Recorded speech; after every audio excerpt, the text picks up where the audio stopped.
Six Show, the original multi-club fan channel. Make sure you're following us now on Spotify and Apple Podcast. The link is in the description below. Welcome back to the Top 6 Show, sponsored by our friends at BetMGM Golden Goals. You can play the game. I know there's no Premier League fixtures this coming weekend, but you can get ready now for the 13th and 14th for the £2 million giveaway. So get signed up to that now. We've got lots to speak about today on the show as we delve into Graham Potter potentially joining Man United, Jadon Sancho's exit. We're looking at the transfer window with Toney and his potential move to Arsenal. We're also going to be focusing on, of course, the FA Cup games this weekend, the pick of the bunch when Liverpool travel to the Emirates Stadium. And, of course, we're looking at the big complaint. Bukayo Saka and Arsenal unhappy with his treatment and lack of protection, for want of a better word, from the PGMOL. All of that and much, much more. We've got a brilliant panel for you tonight. Tom Little is back with us fresh. He hasn't actually shown his face on the terrace since he predicted Liverpool would beat Arsenal 8-2 at the Emirates a few weeks ago, but he is here. LB joins us fresh as a world champion in the new year. There we have down the bottom is, if Harry Potter was a gamer, he'd look like Matt. Ready to come on and talk Arsenal. Saad is here with us as well, and back by popular demand. He's been away for a while. We haven't seen him. He's been busy at the... Listen, Luke Littler was going to win into a Tottenham fan, went to the darts, but Patrick had to go along, didn't he? But he's back with us today to give us his thoughts, give us his feelings on all things football. How are we, gentlemen? Happy New Year. I wasn't on Top 6 Show New Year's Day because I was very, very, very hungover. So I took the day off and got KJ to do it. But how are we all? We well? Yeah, man. Yeah. All good, bro. No complaints. Brilliant, man. Brilliant. Yeah, Happy New Year to everyone on the panel. Happy New Year to everyone tuning in. Feels good to be back, man. Feels good to be back. Good. What doesn't feel very good right now is my football club, Manchester United. It's yes, there may be some light at the end of the tunnel with the Sir Jim coming in and Blanc and everything else. But there is talk that Ten Hag could be on his way out soon, which some would find great. But the managerial name that's being linked to come in and replace him is Graham Potter. Can anybody see any positives within that for Manchester United? I'll just throw it out open to the panel. If Ten Hag is sacked tomorrow and Graham Potter is appointed, how's that going to end for Man United? Well, there's no positives for United, but there are so many positives for the rest of the league. We'd get to laugh and laugh again because that man couldn't handle it when he had an unlimited budget at Chelsea. Now he's going to go into a United situation where it's going to be run very differently. Maybe it's more of what he's used to, at Brighton, but how that'll work at a club the size of United remains to be seen. Ultimately, the CV isn't great. I think what he done at Brighton was quite overrated. I'll be honest. I think he gets a lot of praise, which probably isn't really supposed to be directed at him for that job. Went to Chelsea, decided to get a glow up by wearing turtlenecks like Pep. Didn't win a single game for ages. Sacked. And now apparently he can go to the pressure pool that is United, which has made some of the best managers of generations struggle under the heat, struggle under the atmosphere. And apparently he's going to ride out plain sailing with this Moneyball method that has never been tried at a club like United that is so ruined financially that it could be hard to initially set up anyway.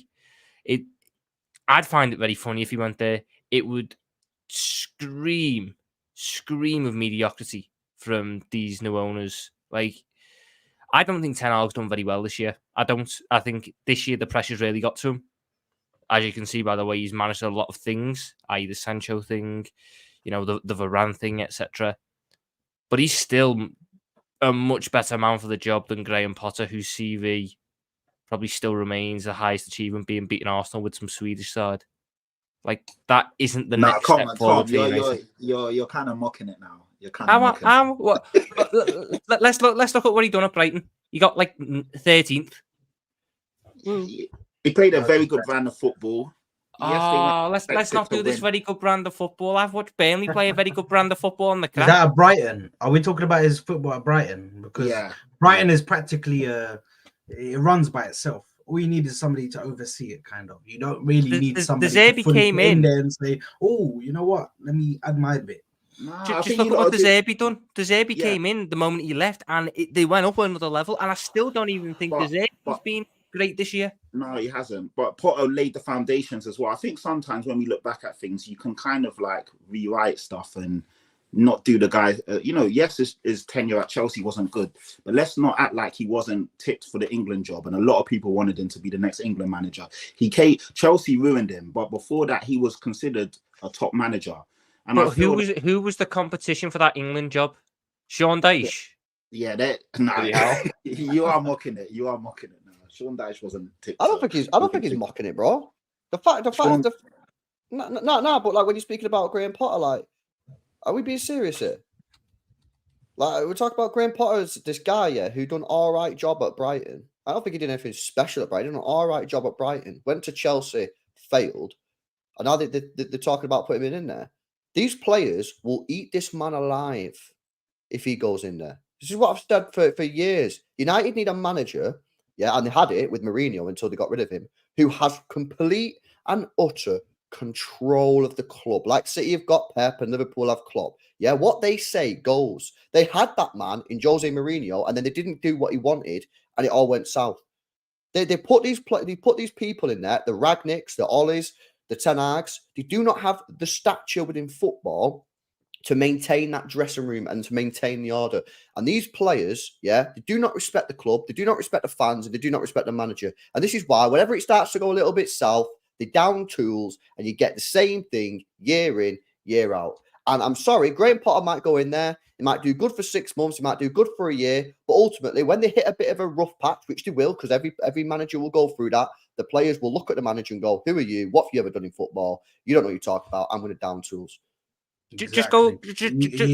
Let's stop the revisionism on Potter real quick. I've just looked it up. The way he finished that season, 21, because he obviously didn't finish last season, 21-22 season was apparently the year that put Potter on the map. Do you know his team scored 42 goals and finished on 51 points and they came 10th? But that's apparently enough now to get you the Chelsea job and be the leading man for United. He plays nice football. I've seen Championship sides play nice football. I've seen crap Premier League sides play nice football. You can play nice football, but that doesn't matter if you're not winning games. And that is the main thing of being a manager at a top club, winning games. There's a reason why some of the best managers for these top clubs have been defensive managers, pragmatic managers, whatever you want to brand them with, because they win football matches, which gives them more of a chance to win trophies. Potter at Chelsea was a car crash, and there can be external factors behind that.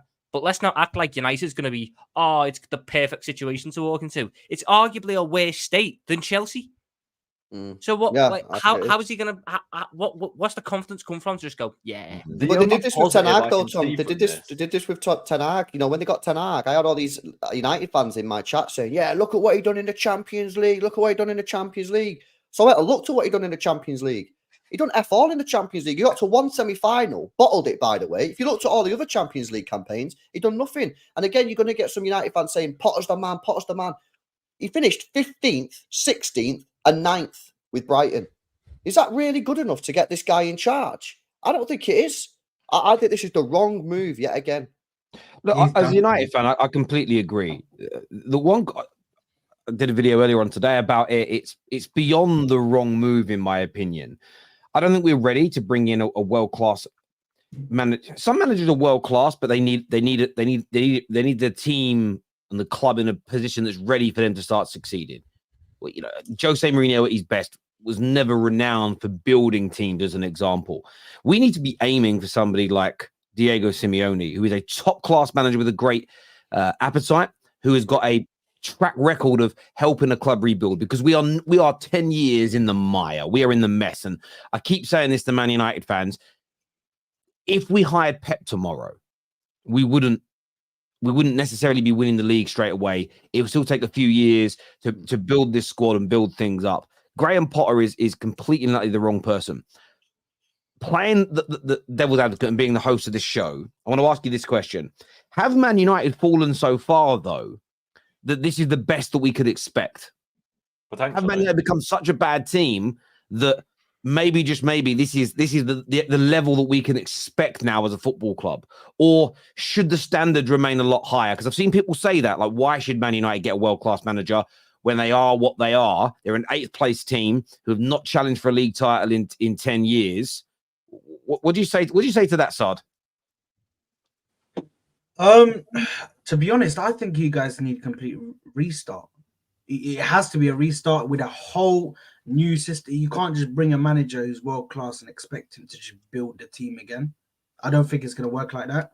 It's going to probably work where you bring in a manager who's maybe has some ties similar to what we did. I think you guys need to do what we did with the club after Emery left and they brought in Arteta, which is get a manager in who has maybe played for the club or knows the standards where the club want to get to.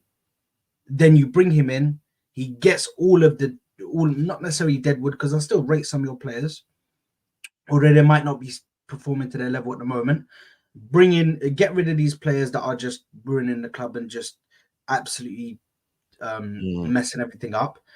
Bring in maybe some young players, but you need to find the perfect balance, which I think It has to be back. we might have not done. But the new manager needs to be given at least some time. That's the only problem. That's the problem. That's the key word. They went that way though. They went that way with Ollie. They done the whole with Ollie. He brought in an old legend who got the fans on Ollie, side. it's different, because the only thing I'll say with Ollie, it's different. The reason why, because the Glazers were still there at full effect. This is a new ownership. He's bringing a new. He's trying to take as much control as he can of the footballing aspect of the club. The Glazers can do whatever the hell they want commercially, bro. They can have the commercial side of the business. Do whatever you want. Make all the money you want. That's fine. You leave the footballing side of the business to me. I want to take care of the footballing aspect. So if they bring in a young manager, I feel like they can at least try and guide him in a way where you can improve the football while letting the Glazers do whatever they want until 2025. I get that, but United's in such a state in terms of the contracts that certain players have, the wages they're on. It is going to take a number of years to even get United into a position where these new owners can go, right, let's get a foundation to build off. There is no foundation for United to build off. We don't know what these owners want to do. If you're looking at a manager to take over United right now, and the best option is Graham Potter, honestly, there's just off the top of your head, there's Hansi Flick out there, there's Lopetegui out there. The only thing that I would say is this. The only thing I disagree with what LB said, I agree with everything other than that we need to give a manager full control, because we actually do give managers full control. That's not how most other clubs operate, not least the early days. The one thing I'm excited about is the idea of actually having a proper footballing director, people like Paul Mitchell running the recruitment, someone like Blanc actually running, somebody with football pedigree, football experience running those departments. This shouldn't be a manager project. This needs to be a club project where we pick the style of football we want to play, and then we hire head coaches to coach it. That way, if you're 6 months in and someone's died a death, you don't need to rip up the plan. You just change the head coach. 2 years in, a manager struggling, you rip up the plan. Because there's no way, in my opinion, when Pep eventually leaves City, when Liverpool eventually leaves Liverpool, that your clubs are going to completely change every facet of the way you operate to accommodate a new manager. It will be a new manager fitting into a system. Now, a system that exists at the club. Now, of course, managers like Pep and Klopp will bring and bring development to that club plan, but it remains a club plan that lives beyond any manager, and that's what we need to build. So I do agree with giving a manager time, but the reason why we've always stuck with managers longer than we should have done the last 10 years is because we put the whole project in their hands. LVG was putting up trees in the training ground, stopping players from meeting with certain other individuals, and was scouting for his style of football. 18 months later, we give it all to Jose Mourinho, who rips it all apart and starts his own thing. Then Ollie comes in and tries to do a really low-value version of what Fergie did.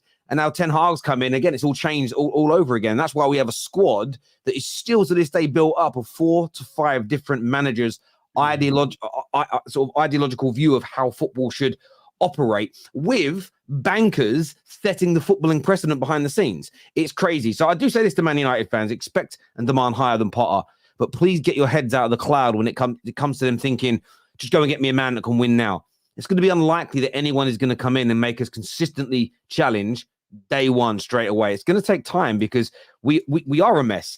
And one of the big pieces of messes at Man United is the Jadon Sancho situation, gents. And it looks like he's returned to Dortmund on loan. Is all done and all dusted. Matt, your thoughts on that, mate? I just want to quickly give my insight in terms of what's currently happening at the moment. Like, in my opinion, I think you need to pretty much scrap almost every player at United at the moment, like in terms of like an actual full reset, because these players are just going to keep sacking the current coach. But in terms of the Jadon Sancho situation, I think he will flourish back in Germany, because I think he'll get his love back for football. And I think like he will really kick on and potentially challenge for an England place. In terms of Man United's stance in this, I think it's a positive for them in that it's not their problem anymore, or at the moment. But that's really the only positive I can see for Man United from that, is that they don't have to deal with that situation anymore. Bro, let's be honest, yeah, this is an absolute complete disaster for Manchester United. Yeah. And again, this comes back to the horrendous way that Ten Hag dealt with this situation. Because not only should he never, ever, ever have called out Jadon Sancho, right? Because this is why managers need to know the players. They need to know the players. This is a player that went on strike at Manchester City at the age of 18 to leave, right? That ain't normal, man. So you think calling him out after a game is going to be a good idea? You know, there's only one loser here. It's not Sancho. Sancho has been earning back for the last 6 months, and now he's going back to Dortmund to play for one of the best teams in Europe. You think he's lost in this situation? No chance. And bro just spoke about the fact he might even be able to get back in the England squad. Ten Hag, has handled this situation horrendously. The CEO, whoever deals with the finances at Manchester United, was cringing. The night that he heard Ten Hag speak about Sancho, he was cringing. You know why? Because he knew that they screwed themselves. Because United don't have any negotiating power. Because when Dortmund come knocking on United's door and says, "Oh, we'll take Sancho back on loan in January," but you think United can demand all these fees and all that kind of crap? No, because Dortmund was like, "Oh, too much. We'll leave it." United need to get rid of him because they're paying him 300 grand a week for doing nothing, for playing FIFA. Oh man, it's been He's still young as well, isn't he? Yeah, man, he's only 23. He's contracted until he's got a 2026. massive career in front of Bro, him, and I think he could is really gassed. reignite it. If we're being completely honest, bro, Sancho. Firstly, I've always liked Sancho, so I'm so happy for him. I'm happy that he's finally get to play his football. I'm happy that he's finally gonna get to go somewhere and express himself the way he's supposed to do, instead of being stuck at a club that absolutely drained him of everything. He's going back to Champions League football, firstly, so he's gassed. That's number one. Secondly, I do agree with LB. I've been screaming this out so many times. The way that Ten Hag handled the situation, just for me, was poor. Just because I feel like he's the manager in the situation, he has to be necessarily the mature one that can sit him down and say, "Listen, how can we work out something where it works better for the club?" Because at the end of the day, it's Man United that's having to pay for this. It's the fans that are having to pay for this, because you clearly got some skill and you're clearly able to play in the team. So how can we work it out instead of you just, can we come up with a plan, something like that? But listen, he's going to go to Dortmund. He's going to absolutely love it. I think right now it's the only way that Man United can come out of this positively is try and recoup as much of the money back as possible. But the only thing with that is they're pretty much stuck on how much is Dortmund going to offer, because Dortmund know he don't want to be at the club unless Ten Hag's gone. If Ten Hag leaves and Graham Potter comes back, then I think Man United might, if they don't want to keep him still, they might have somewhere where they can be like, right, the new manager likes him, he wants to keep him now. So if you don't want him, you got to pay him. I think that'd be very difficult for United fans to accept, because even though Sancho might be sitting there saying, "I've not really done anything wrong," from a United point of view, you're just looking at a player that's refusing to play for your football club. So it's going to be difficult for United fans, I think, to accept him back. Yeah, I think, look, there's no revisionism to do. I don't necessarily think Ten Hag He was wrong to take it public, and I said that at the time. You're bang on, LB. You've got to know the player, and if you go public, if you ostracize him, you've got to know that is either one, going to get that player to react, apologize, and come back to be the best version of himself, or it's going to motivate the rest of the team to better themselves. The way Ten Hag and Man United have gone about this, just remove the fact for a moment that Sancho put the tweet out and said, I didn't do this, and as taken this even further public than it needed to be. I can accept that that's still wrong. But at the end of the day, Ten Hag went for an approach which was shock to go, right, we're going to out you publicly for what you've done. And the idea is that we're going to become a better football team because of it. We've seen that happen in the past. Example being when Arteta spoke about why Aubameyang was out the squad. Arsenal did become a better team. They haven't won a league title or a Champions League, but they did become a better team. And we also very terminated his contract as well. Yeah, but it also didn't have a negative effect in terms of of people falling out. The way Man United have handled it, when you now look at it being pretty much resolved and the player leaving, Sancho's going to go and play football elsewhere. He's getting a lot of support, Sancho, from a lot of people. Man United have gone backwards. It appears a lot of the other squad have fallen out with the manager over how he has handled this. And it isn't just him. It's the Varane situation and the dropping him for tactical reasons and the fact we're going to let him go as an example. There's a continuation of playing Anthony, even though he's absolutely horrendous as a football player. And look, Sancho wasn't dropped for poor performances on the pitch. He was dropped for whatever he did in training. So they're not the same thing. But when you add everything up together, you are right, LB. It's another absolute disaster for Man United. And I see Ray and a few others in the comments sort of, but Sancho's X, Y, and Z. And I get that. You can feel that. But still, when I look at a situation, I'm not emotionally involved when it comes to Sancho. I tweeted today, I wish him all the best. I hope he goes and shines and delivers elsewhere, because I don't want to see anybody struggle in life or not have a great time. I look at this as if we would have gone up another level as a team and we didn't miss Sancho at all and the team looked galvanized, then we win. But this way around, Sancho gets what he wants. We've gone backwards. The manager's almost sacked. We've lost completely. We've lost this public debate for the past 2 months. It's another embarrassment for the club. For the past 2 months, all anyone has been going on about is United need a winger. United need a winger. United need a winger. Jadon Sancho couldn't have come out of this any better.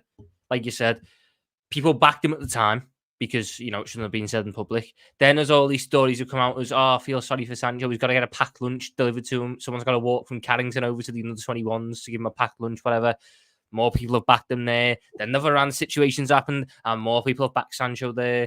And now you've watched the past 2 months of Anthony stinking it up. Pellistri not really getting in. Garnacho's been your best right winger, and I don't even think he's been necessarily that great. And it's all been going like, well, you could do with a Sancho right now. Maybe if Sancho was there, and then it's been the whole... It's literally just been a standoff, and now he's going back to the club, which financially just absolutely fleeced you. They paid however much for him. They have. But what I will say is this. I'm not going to rewrite history and pretend that Sancho has ever really been good for us. He has had a handful of good games in that time, and some of that is down to him. Some of that is down to the problems at the football club as well. And I'm very consistent in that. I think that most of our players have regressed. It's because of the way the club operates. So we're not losing a player that, when people say, oh, what if Sancho is playing now? Would you be any better? There's no evidence at Man United that Sancho playing for us would make us better than we are. Let's not, again, rewrite history. But I'm talking and focusing more on how we have handled that situation. And whenever we have these standoffs with players, whenever it comes to problems in this manner in the last decade, we 9 times out of 10 lose. Whether the player leaves and goes on to better things or not is irrelevant. We either lose money, lose face, get a terrible reception out of it, set bad precedents, whatever it may be. We always end up losing these situations. And it strikes me as crazy how we don't focus on that as a fan base. We are so dysfunctional at the minute. And I truly believe this Sancho situation has played a huge, huge part in it. When you're making a guy eat his lunch in his car because you won't let him sit with the first team, but he obviously can't sit socially with the under-18s team you're making him train with because of the law around the grown-up being with kids, and you're making it... It doesn't matter what he's done. In fact, he hasn't done anything that warrants that level of embarrassment. Does that make sense? We're only one... I'm surprised we haven't made him clean the manager's car with his toothbrush. It feels like that. We didn't need to humiliate him. We also tried as a club, and I truly believe this. I think we tried leaking the way we were treating him, thinking it was going to go down well. I think the club thought if we show everybody like what we're doing to him, it's going to get everybody on our side, and it didn't work. I think people that didn't even like Sancho went, what are you doing? Won't let him talk to Rashford during training. No, you're banished from speaking to your team. This sort of stuff is crazy to me. And I've some of the stories we were leaking about him, some of his behavioral things. I'm like, why are we as a club out in this information? This is not a good look. It's absolutely horrendous. And look, that's why I'm at a point now where I'm kind of glad for Sancho as well. Go do your thing elsewhere. And I almost want it to show fans, and fans won't do it because it should show everybody how bad we're run as a football club and motivate everybody to focus on the right things in terms of fixing our operation behind the scenes. But it won't. It will just become, oh, he's had 5 games back with Dortmund and he scored 1 goal. Told you he's trash. That's what they'll focus on. Petty stuff, as opposed to the issues at Man United, which are still, to this day, killing us. They really are killing us. We've got a comment here from Ray, who says, United are dead if Potter comes in. Please tell me what you have seen at Chelsea to make you lot think he would smash it at United. Potter will be gone in 10 months. I'd go 6 months. I'm being honest with you, I'd go less. This is an interesting comment from Joshua, though. He says, Simeone hype. What has he won in La Liga? I don't know. He I'd won say it. 2 La Ligas. La Liga. I know he's won it. Right? The 2 La Ligas that he's won might be, enough. It's more the personality, though. Joshua's missing the point. It's more.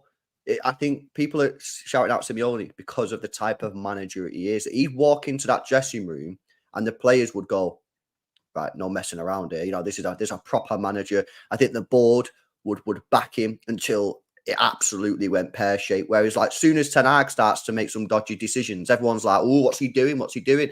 I think you're missing the point for me, personally. I think more around the style of manager. This is what I think you need. I think United need a manager who goes in that dressing room and just owns it.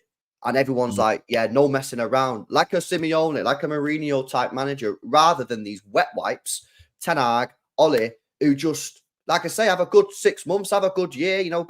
Ole did all right in the Champions League, didn't he? Ten Hag did all right in the league and won a cup, but then all of us, it just... There's myths about Simeone as well, like, who he doesn't know how to handle, like, skillful players or technical players. And, like, João Felix always uses the example. The same guy that flopped at Chelsea, the same guy that after a couple of good games when he started for Barca was still setting on 3 or 4 goals for the year. Like, no, João Felix was not ruined by Simeone. João Felix just wasn't as good as people think he is. Technically, he's brilliant, but it's not on Simeone. It's funny as well when people try and beat Simeone with that stick, because it's like he hasn't made Griezmann one of the best players in the world for however many years. Who's one of the most technically gifted forwards that we've seen in this generation. It's crazy. Swanson here says Terry is on crack, 100% flip-flop plastic, scum plastic. It's a good little poem, that. I would say this to you. You're not listening, you see here. Blindly defending your football club when it's behaving poorly damages it. I am not saying that Sancho didn't deserve to be dropped. I'm not saying Sancho hasn't had issues internally at the club to be punished. I am focusing on Man United's handling of it and how poorly the result has ended for us as a football club. He is getting everything he wants. We have gone backwards.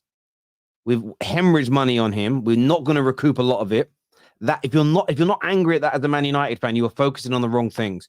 You're focusing on petty point scoring on Twitter as opposed to your club being run properly. Stop it. As a United fan, I'm tired of players using the club and the fans as an excuse for their own failures. Players will die to be Sancho. Screw Sancho. And look, I understand that notion, and I think that that's absolutely fair to not think, screw you, Sancho. But don't use your dislike of Sancho to blind you to how poorly Man United have operated in this circumstance, because those two things can be right at the same time. Hit the like button, please, people. Make sure you've downloaded BetMGM, by the way. You can get if you play Golden Goals now for the weekend of the 13th with the games that are going on, it's good. It's fine. You can, up until the first game kicks off at 12:30 on the Saturday the 13th, you can make changes to it, because you might change your mind after the FA Cup games, maybe some injury updates, etc., maybe some new signings as well. But get playing it now. I think nearly 10,000 people have already signed up to play it, which is absolutely amazing. Don't miss out. £2 million given away every Premier League match. I also got confused looking at the next Premier League fixtures. There's only like like 9, 10 teams playing, and then same the following weekend. It's our international break, but we're not. It's like half the teams at one time and half the teams at another, right? I didn't know that. I thought, what a good idea, rather than shutting football down, which is great. I wanted to speak to you all about something though, and it's a serious matter that's had everybody chatting in the last 24 hours. Arsenal Football Club, according to the Daily Mail, lodged a complaint on behalf of Bukayo Saka for the unfair treatment they think that he has faced in terms of players not receiving yellow cards soon enough when they foul him, etc. LB, what's your view on this complaint from Arsenal? Oh man, my honest opinion, I think it's embarrassing. I think Arsenal are going down this completely the wrong way. I think if they want to be serious and start winning titles and winning Champions Leagues, I think they need to start changing their mentality of being a club that is focusing on themselves first. It just seems to me that they just want to blame everybody else. Do you know what I mean? Like, so what happened with the Newcastle? What happened with the Saka now? It's just like, stop moaning. And this runs through some of the fan base as well. Not all of them, but a lot of the fan base like to moan all the time about referees this, referees that. I think Arsenal need a mentality shift, and they need to change to a team that focuses on their own performances and focuses on how they can start winning matches and winning titles.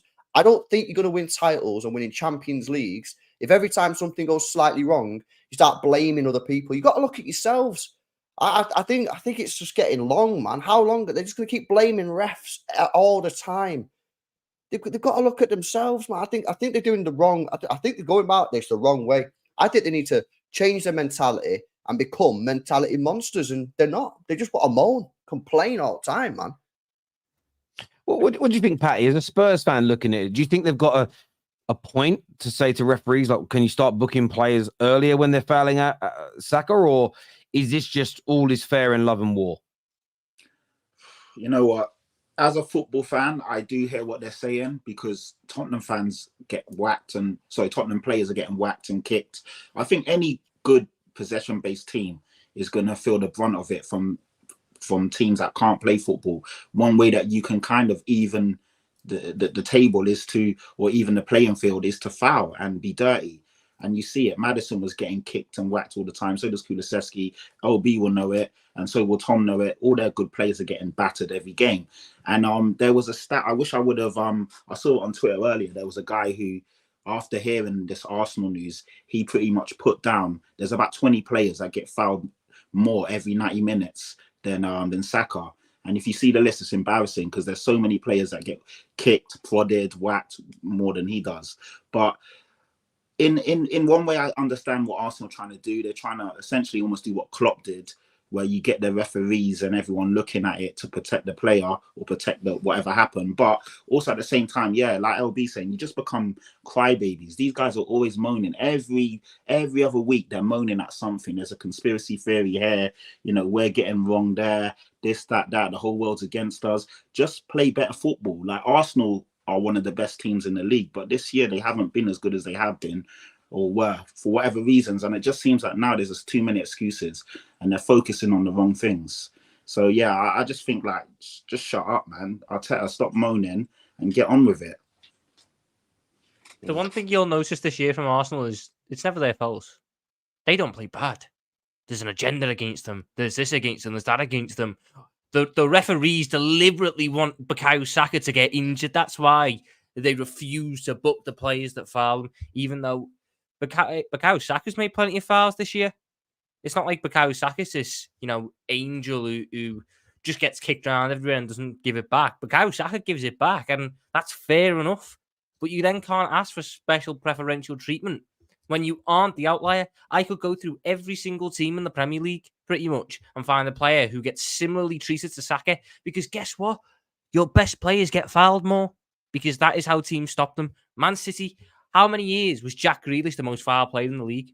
At no point did Aston Villa go out and go, "Oh, referees, can we have some special preference? Can you start booking them earlier? Can you start sending them off earlier, please?" No. Maddison at Tottenham, Salah at Liverpool, even at United, Rashford gets kicked every now and then because he's quicker than them, and they decide it's the only way they can stop them. Same thing will probably end up happening to Garnacho. Even at Arsenal, you could argue Martinelli gets kicked around a fair amount. But they're now going, oh, we need it for Saka. We need it for Saka. Saka's not even the most foul player alone. It's Jordan Ayew from Palace. Can I ask a question, though? Are we acting like Arsenal, the first team and manager, ever to ask for more protection of their players? Because for me, I've heard this for decades. Players need more protection. Players need more protection. I've heard Jose do it when talking about Eden Hazard. I've heard Fergie did it when talking about Cristiano Ronaldo. These weren't considered weak-minded managers with low mentality. For me, it was always about if we can try and gain an advantage by influencing the referees in our favor, that was always seen as an elite mentality. Yeah, Why, when it comes to Arsenal, sorry. is it looked at as a weakness when other managers are praised for this? For me, it's because of the fact that Arsenal have bottled stuff 2 years in a row. Them managers that you just mentioned have won stuff. They've won big stuff. Arteta's not won anything So that yet. warrants them. I think because they've won stuff, it doesn't come across as just yet another moany, sort of situation. The fact is, Arsenal have bottled stuff 2 years in a row, and my point is, I think they need to focus on improving their mentality. And all I'm hearing this year from Arsenal fans and the club is when things go wrong, they're blaming other people. That's why I think that it's a good question, sorry, but I think the reason why it doesn't apply to this situation is because them managers have won stuff. They know how to get across the line. And I don't think Arsenal blaming other people, blaming referees for them losing and putting in poor performances is the way to go. I just look at Arsenal and just think they're a weak team. They're a weak mentality team. And it doesn't help when you're putting statements out. It doesn't help when you're complaining about referees. It doesn't help when the fans go on Twitter and zoom in 100 times on a player to see whether or not something happened. I don't think that's the way to go. Now, maybe this could work. Maybe referees now will start booking players when Saka gets fouled, and maybe it could work out. But for me, they need a mentality shift, and I don't think this is the way to do it. Saad, from your point of view as an Arsenal fan, obviously this meeting didn't happen in the last couple of weeks as well. I think it's about 2 or 3 months ago that this meeting happened between a representative of the PGMOL and Arsenal, and all clubs have these meetings with them. And one of the subjects Arsenal brought up was, the rough treatment of Saka. Do you see it as weak from your club, or do you think a lot bit more is being made out of this than it should be? Kind of yes and no. In the fact that I do agree that Saka does get hit a lot, but there's also other players in the Premier League that happens to. So not necessarily just Saka, but if we can somehow lower it to not every single player is getting like literally tackled and killed, but then I also kind of do understand why the other team's doing it. When you're passing the ball around so fast and they can't get near you, the only thing they have to do is take you out.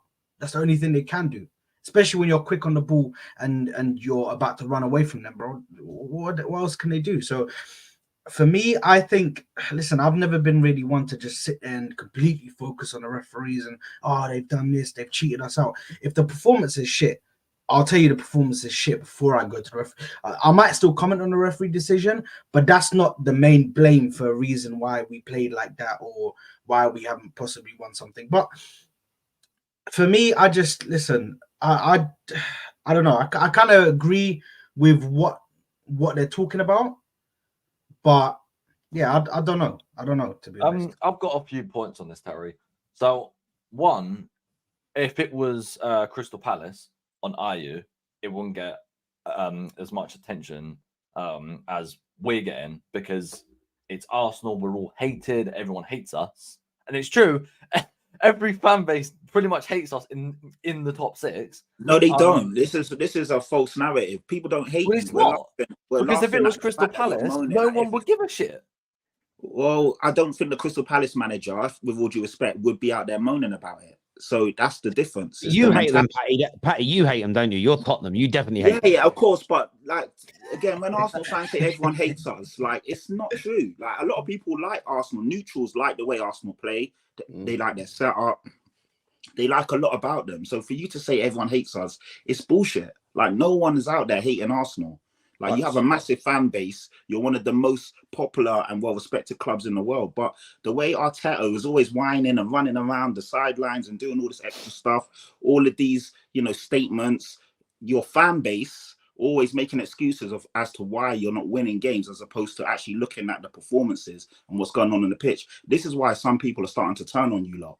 But last year, on to people my wanted next you lot to point, win right? it. Yeah, go on. I can understand both sides of this argument.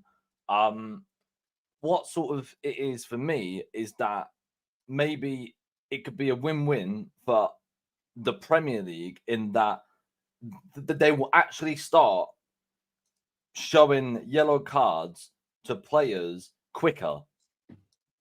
Not just Saka, but just in general. Like, quicker cards hopefully can be shown. No, but then that could ruin I'm not football I'm matches, not laughing at your point there, Matt. You sounded like you were loading there for a second. You went, sorry, it made me die. Sorry. Sorry, yeah. Go on, Tom. That can ruin football matches, though. Yes, the standard of refereeing can always be higher, but I don't want players getting booked 5 minutes into a game. Why?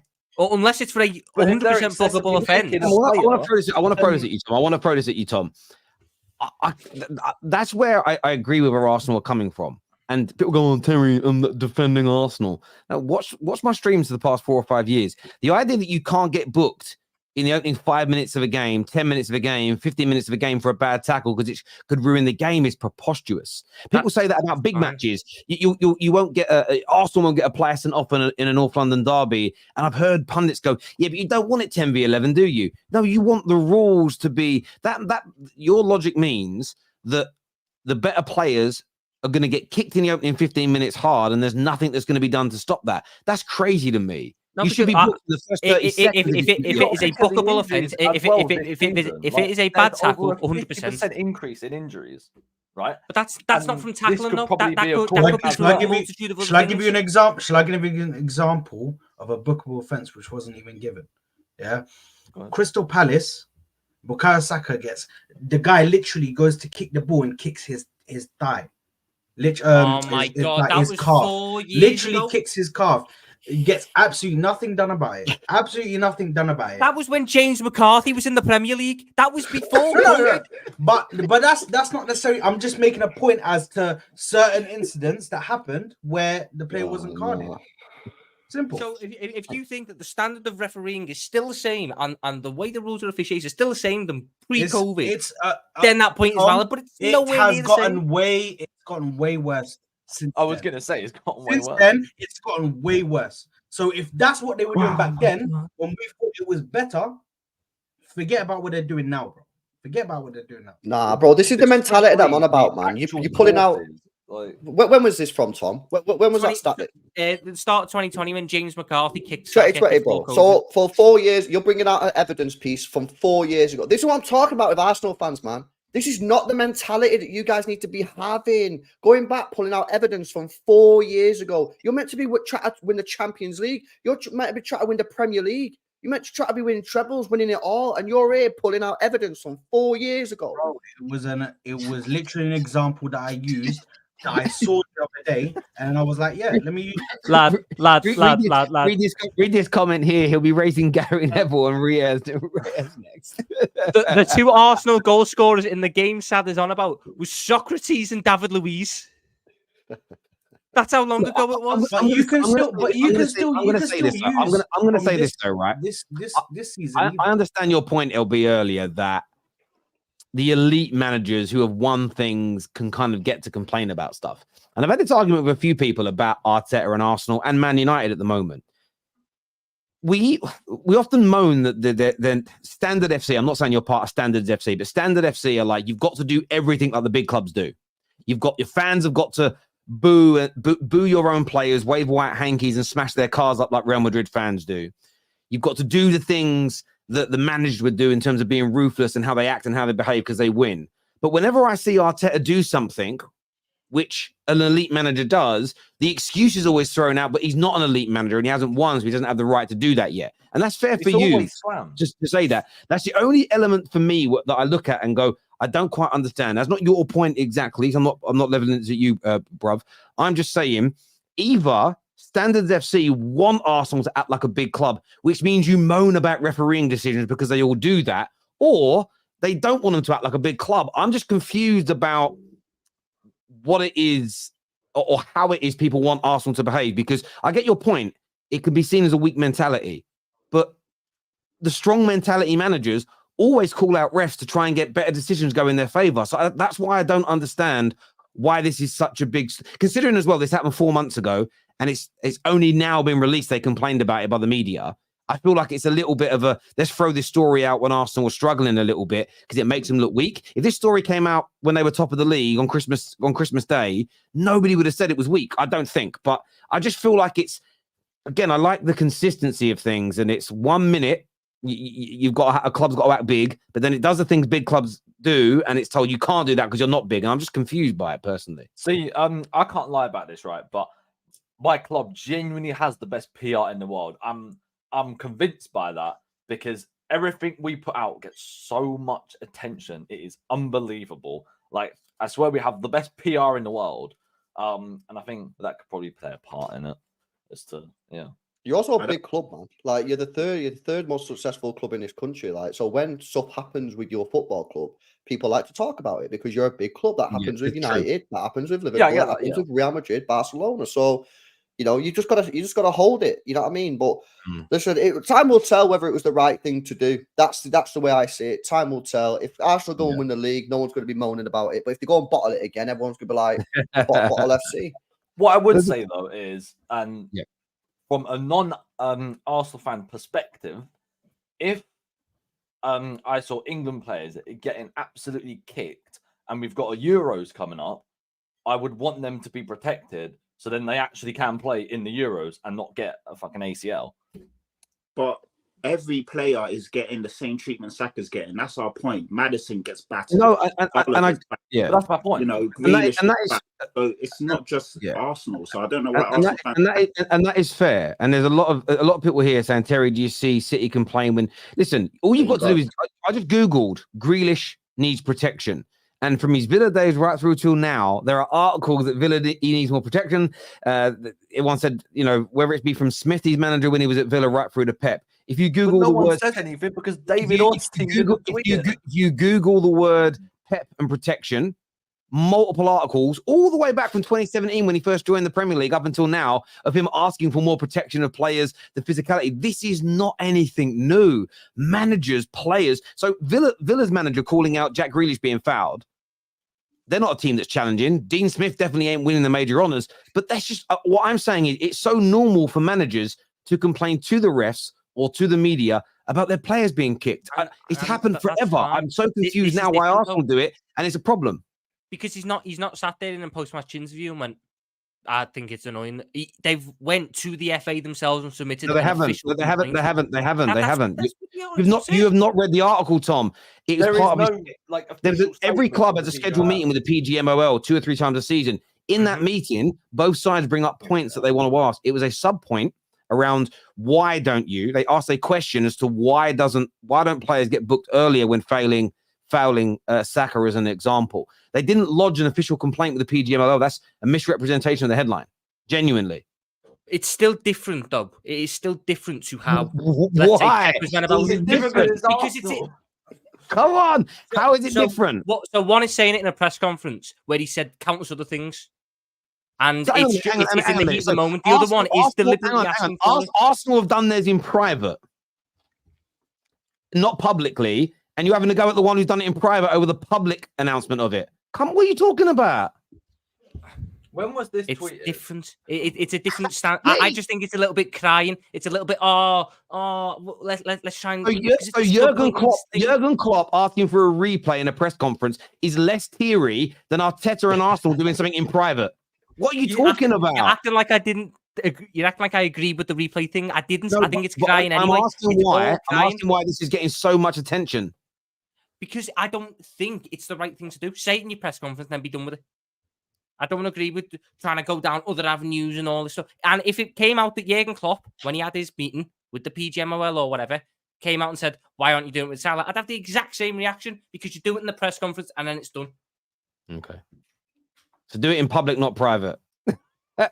Someone here said, I wish Terry would defend United like he does Arsenal. I do defend United, but when they can't be defended, I won't. I am defending Man United by slagging them off because we've got to improve on certain things. But if you lie about my club, like I said earlier, the revisionism that Jadon Sancho was really good, I'm not going to let that slide. because that's bullshit that he was balling out for us. Jesus Christ. Like, let's go to some of these super chats here. Messi and Ronaldo get kicked all over the place and win big things. Saka and Martinelli got roughed up by Fulham, and managers call for parental meetings. Yeah, but I mean, that is because they are the greatest players of all time, and they were absolutely at like Martinelli and Saka. No, Yeah, I know. Messi and Ronaldo, right? I know. And one of them hasn't even played in the Premier League, which is literally the hardest league in the world. So you can't really compare the two. By the way, if you just Google the word Messi and protection, Ronaldo and protection, you'll see multiple managers of theirs complain about that over the years as well. I think this tactical decision Arteta used to swing arms at the referees now on the touchline. If Saka is not tackled less, Arsenal can try to play the game how they think they can. Still think it's wrong, is what Joe Williams has got to say. Thank you for the brilliant donation, mate. I appreciate that. Not only that, bro, Arteta doesn't swing his arms anymore because he knows that he will get a yellow card. I don't agree with that. I don't agree yes, with he that. does. Yes, he does. Come on now. Like, okay. Out of his technical box, then. Arteta looks like he's doing air traffic control. Arteta doesn't go out his technical box. He spends more time out of the box, didn't he?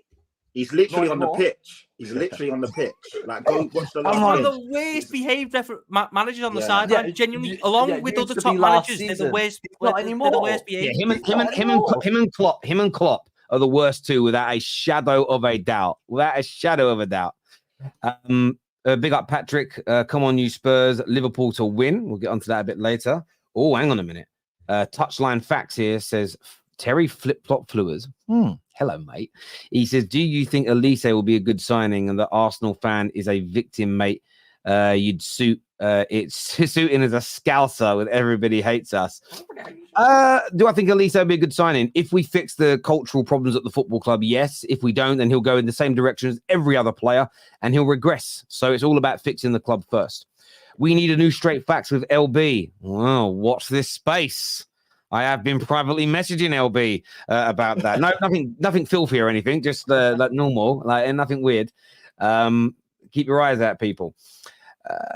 Physio needs extra fireman Sam plasters for poor Bubba, is what Liverpool Religion says here.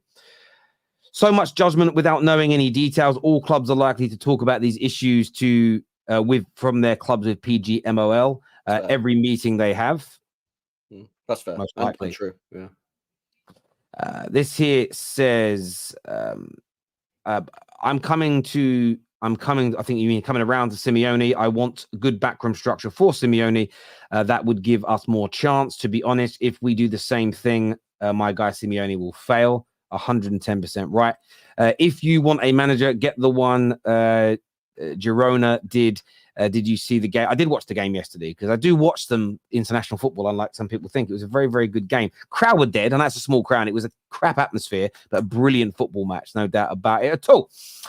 This weekend, gentlemen, before we move on to some transfers, this weekend, I know there's a lot of FA Cup games. Most of the big boys in the Prem should be winning. United have got Wigan. Who Spurs got? You got an easy team, haven't you? Burnley at home. Burnley, easy. Yeah, should be through. Who have Man City got? I don't even know. Huddersfield. City always get easy draws in the FA Cup. That's done. But the big FA Cup game this weekend, we're all looking forward to. Sunday afternoon, Arsenal again play Liverpool. And I'm going to throw this out there to Tom first, but I feel like this is kind of must win for Arsenal with their current form, the way the fans feel online and the pressure. Almost like they have to win to sort of stop the rot, if that makes sense. Are you a bit worried about playing them? They're a bit like a sort of pending animal at the moment.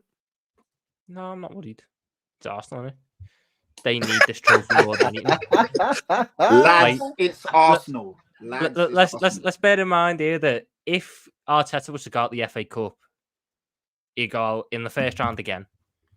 And the only trophy they would have a real chance of winning, because let's be honest, they're not going to win the Champions League, is the Premier League. And they don't look like they're on course to do that. The pressure on Arteta would be ridiculous, especially in the running. Should they be out of that situation? I want us to go, very, very strong. We don't need to go full strength because, unlike Arsenal, we have got a semi-final a couple of days later, which I do want to win, get ourselves into the final. So I'll probably see a couple of youngsters play. Obviously, we're without Mo Salah, we're without Lewandow, but worried? No, not really. I back our squad. We should have won last time, but God knows we love to miss big chances, as the Newcastle game showed. If we could just start scoring some of them and stop hitting them at the goalkeeper or at the post or at the crossbar or just not hitting them at all, if we could just start kicking the round thing the net a couple more times, we'd be flying a lot higher. So I'm not worried. It's at the Emirates, which maybe it produces a good atmosphere there. Maybe it won't. This season, I think it's been very touch and go since they brought in the new ticketing system. I thought last year the Emirates was brilliant. This year it's been a little bit more, the levels have dropped a little bit. So it could be the right situation for Arsenal. And if they do win, it's a massive boost for them because, they beat a title rival. They get through to the next round of the Cup. They knock one of the big sides out of the Cup, knock one of the favourites out of the Cup. If they lose, though, I think everyone agrees that the pressure on Arteta grows even hotter, even more so, because they're out of another trophy, and it's literally just you've got this to go for. And if I'm looking at it from an experience point of view, this squad's been there and done it before in the FA Cup. Not a lot of the Arsenal squad have. I know that Saka done it off the bench in 1920. Martinelli done it off the bench in 1920. Was Nketiah even part of the squad in 1920? Who knows? We've got a lot of the core players who've been there and done it in big trophies before, so it could go either way, but I'm not worried. I'm not sitting there going into this game, even without Salah and Endo going, oh no, I'm stressing Arsenal are going to, do us in, this, that, and the other. They could beat us because I don't expect the full strength team, but in the same breath, we could beat them. We've got players that can hurt them. We've got players with a track history of beating them. So who knows? I'm not worried in the same way that I think Arsenal might be. There's certainly not the pressure on us that there is on Arsenal. Do you agree with that, Saad? Do you feel like the pressure's all on Arsenal here, and Liverpool should be as relaxed and as comfortable as Tom is suggesting? I don't think so. I think this is going to be a somewhat of a serious game. Listen, at the end of the day, us, Liverpool, Man City, we're in a title race. So any games that we have against each other, there's going to be tension. There's going to be. Aston Villa, they're above you in the table. Give it a rest. Give it a rest, bro. These guys with this Aston Villa. Anyway, yeah, big up Aston Villa, man. Big up Aston Villa. I got a couple of DMs after that stream. Like, people came for me, bro, for some reason. But big up Aston Villa. But yeah, the fact that we're in the title race, there's always going to be tension in these games. For me personally, I look at it as a must-win. That's just for the mentality going into the game against them in the Premier League. We have to win this game just so we can at least show, next time you come, bro, it's not just going to be that easy. The fact that they're missing Salah and Endo for now, we don't know whether that's going to be the case for the next game because it all depends on whether Egypt go far and I believe he's Japanese, Endo. Is he Japanese? Yeah, so it matters he's got the Asian Cup. He's got the Asian Cup. So it matters how. I got to pull you up on that because I think you just caught yourself up there.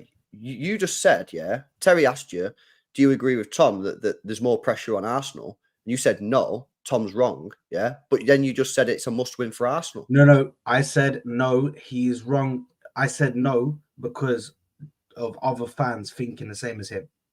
So he asked me, or do you think Tom is right in thinking that is, and I don't think other fans are like him. I don't think other Liverpool fans are going to sit there and be like, oh, it's easy. It's Arsenal.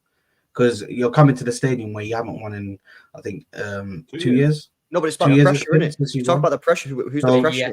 There's still going to be pressure. Unless you count 2024 as a whole year, and it was one game that we lost there. It's not like there's been 3 games around this pattern. Anyway, you haven't won here in a year, then we'll say a year. So what I'm saying is I think, yes, there is pressure on both teams. There is pressure on both teams. There isn't just pressure on one team exactly. It's not like. Also, I never said it'd be easy. I just said there's no. Don't Tom. Stick with your same chest. This man said, I never said it'll be easy. Bro, man said it's Arsenal. I'm not scared. I'm not scared because there's only one team in the Premier League I'm scared of. When you say it's Arsenal, you don't need to say the words "it's easy." That is saying it's easy, bruv. I'm sick and tired. I love you, Tom. I am sick and tired of fans acting like you're in court and you've got to be caught out word for word. We know what you're implying, brother. When you say that is the famous Fergie line about Tottenham, right? That means shit, bruv.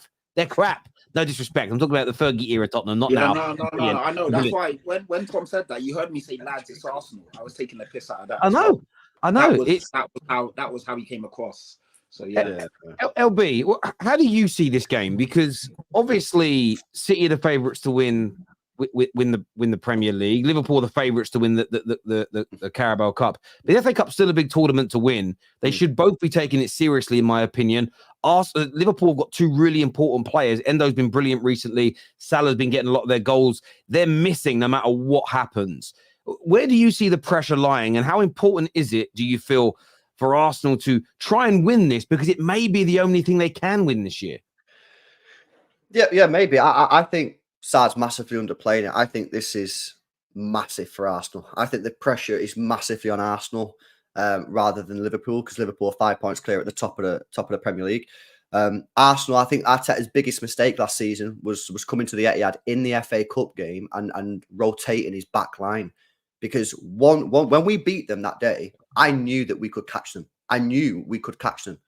What he should have done is he should have come to Man City and tried to beat us. Because if he would have beat us, maybe the mentality I was talking about before, maybe the Arsenal players would have believed that they could have beat us. They didn't. They got beaten both of the Premier League games. They've won one game in 6. If they get beat again off of Liverpool, I just think that doesn't look great at all. I think the pressure is massively on Arsenal to win the game. The only thing I'd say from a Liverpool point of view is that they're not in the Champions League, Liverpool. So, and the Europa League, whilst a lot of Liverpool fans do want to win it, it's not that prestigious, and that leaves them only with the Carabao Cup and the FA Cup, which, again, 2 domestic cups, but they want to be winning the big honours. So I think, listen, both teams are going to want to win the game, but for me, I think the pressure is more on Arsenal. I think Arsenal got to win this game. I think if they lose this, that's 1 in 7, is it? That's not great. So I think it's a must-win for Arsenal. Arsenal at home as well, apparently, yeah? Yes. I think Arsenal got to win, man. The pressure's on them. Matt, I'll pose that to you. Only 1 win in your last 6 games. It's been almost, it's a while. No back-to-back wins. You're on a good run of wins, sort of 6 or 7 on the bounce prior to that.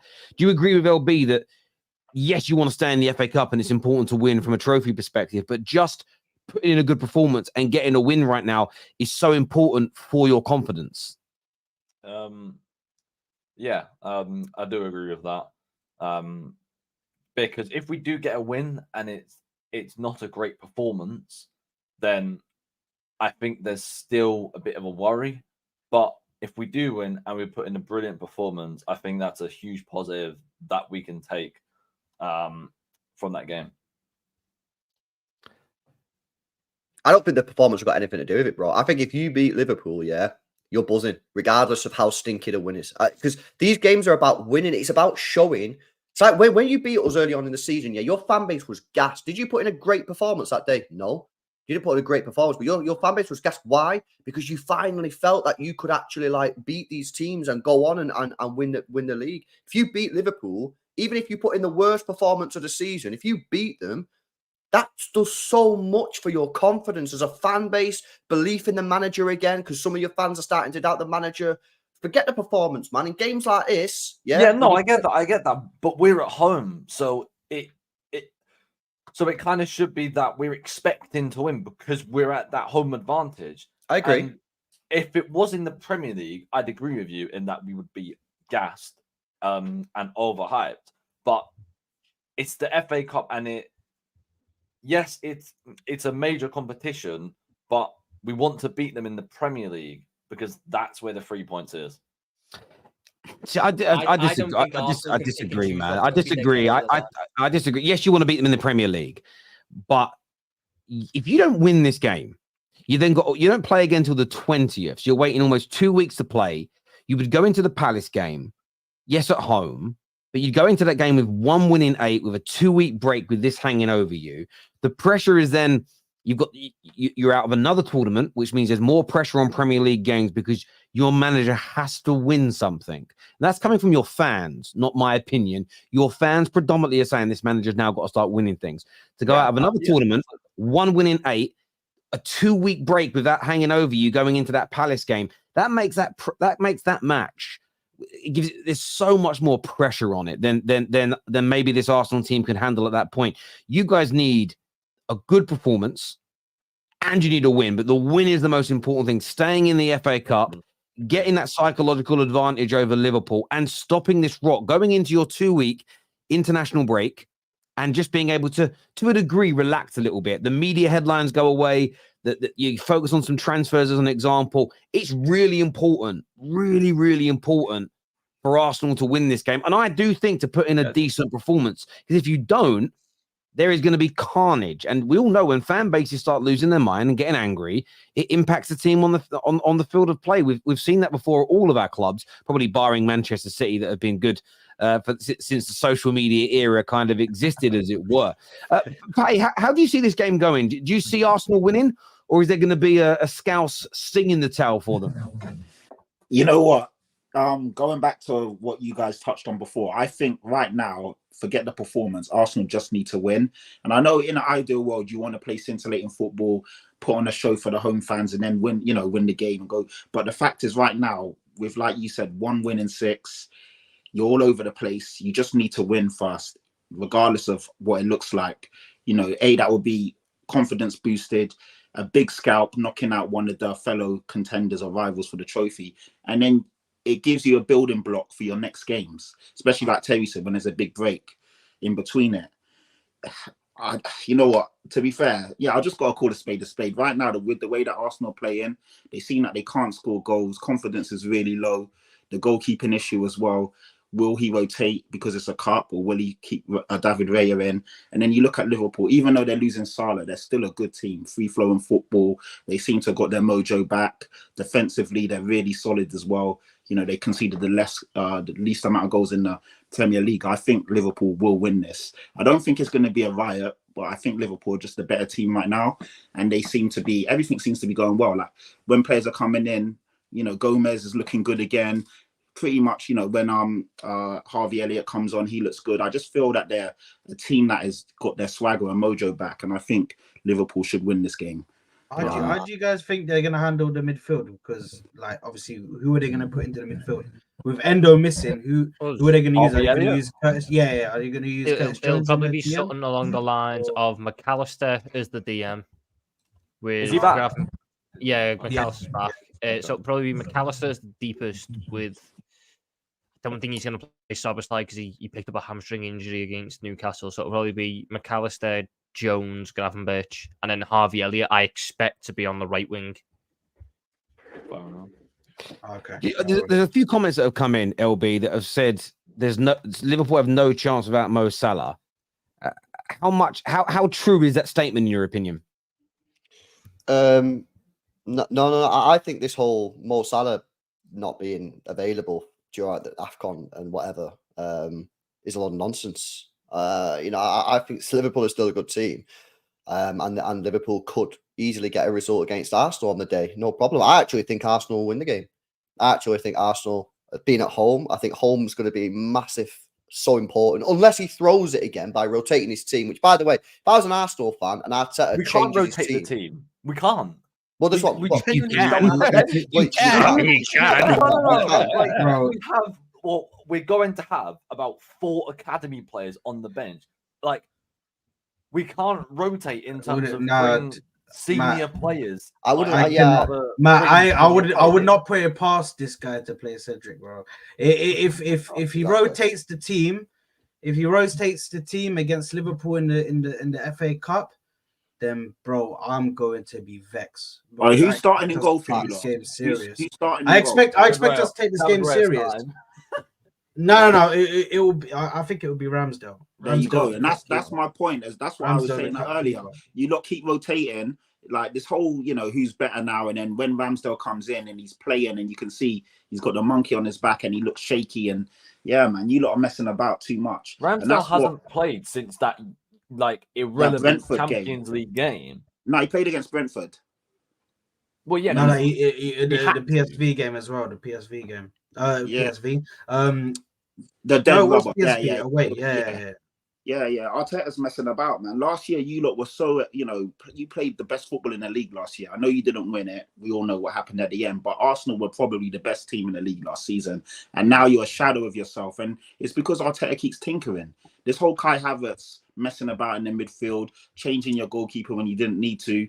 It's a mess, man. And he can't rotate this game, bro. He has to play his full strength squad. And I think if he does, I think they'll win the game. But if he messes around, and play some academy kids or whatever, I'd be fuming if I was an Arsenal fan if they ended up getting beat. This is a proper competition, a serious competition that Arsenal fans want to win. Do you know what I mean? And I think if they put out the strongest 11, I think they can win the game. I think they will win the game. And the boost that will give the club, especially where they are now, and only winning 1 in 6, will be massive. So I'm backing an Arsenal win on this. Yeah, they've got to go for it as well. It's in the FA Cup. Look, the last thing you want is Liverpool or City at Wembley. So if you get the chance to knock them out at home, that's when you want them. Like you look at FA Cup, there's there's 2 ways about it. You either get easy draws as best, hope for easy draws all the way to the final, and then you don't, and all the big teams knock each other out. Or if you're going to play a big team, I'd much rather them early in the competition at home with your home. You knock out a real competitor there. Then there's only really Man City left in it, which are better than Arsenal. Everybody else then, Arsenal then become the favourites for this tournament, and winning trophies is what matters. They've got to aim for it. Viewers, let us know what you think and what you feel about this. There's some super chats here that says, LB, you've won it all and you're still little City. Shut it. It's from an Arsenal fan. He's just backing you up. Well, I just backed you. And by the way, we're only 6 trophies behind Arsenal before becoming the 3rd most successful club in this country. So I just look over your shoulder, man, because we're coming. The Sharks are coming. Sharks are coming. Didn't Pep get in the face of refs and hands, no bans? Did you see what Haaland did? He literally screamed into the refs' face. I'll word this for Tom Little. That's different though. That's just passion. When was that? Was that after the Tottenham game when the ref? That was a madness. Depending on the draw, winning the Champions League may be easier than winning the FA than the league or FA Cup for Arsenal. Liverpool without Salah and Endo will not be as potent. Is winning the FA Cup harder than winning the Champions League? No, not at all. What are we doing here, bro? Yeah. What are we doing here? Depending on the draw. I'm not saying that in the nicest possible way to Arsenal. I do mean this in the nicest possible way. You go up against a side with pure European heritage in the quarters or the semis. That's where your tournament ends. That's where it ends, right there and then. You go up against a Bayern, you go up against a Real Madrid, your tournament ends there. Your European heritage means an awful lot in these tournaments. How you deal with these situations means an awful lot. Experience. Maybe in the future, Arsenal will be there. But as Arsenal fans kept telling me all season, all summer, this is our first year back in the Champions League.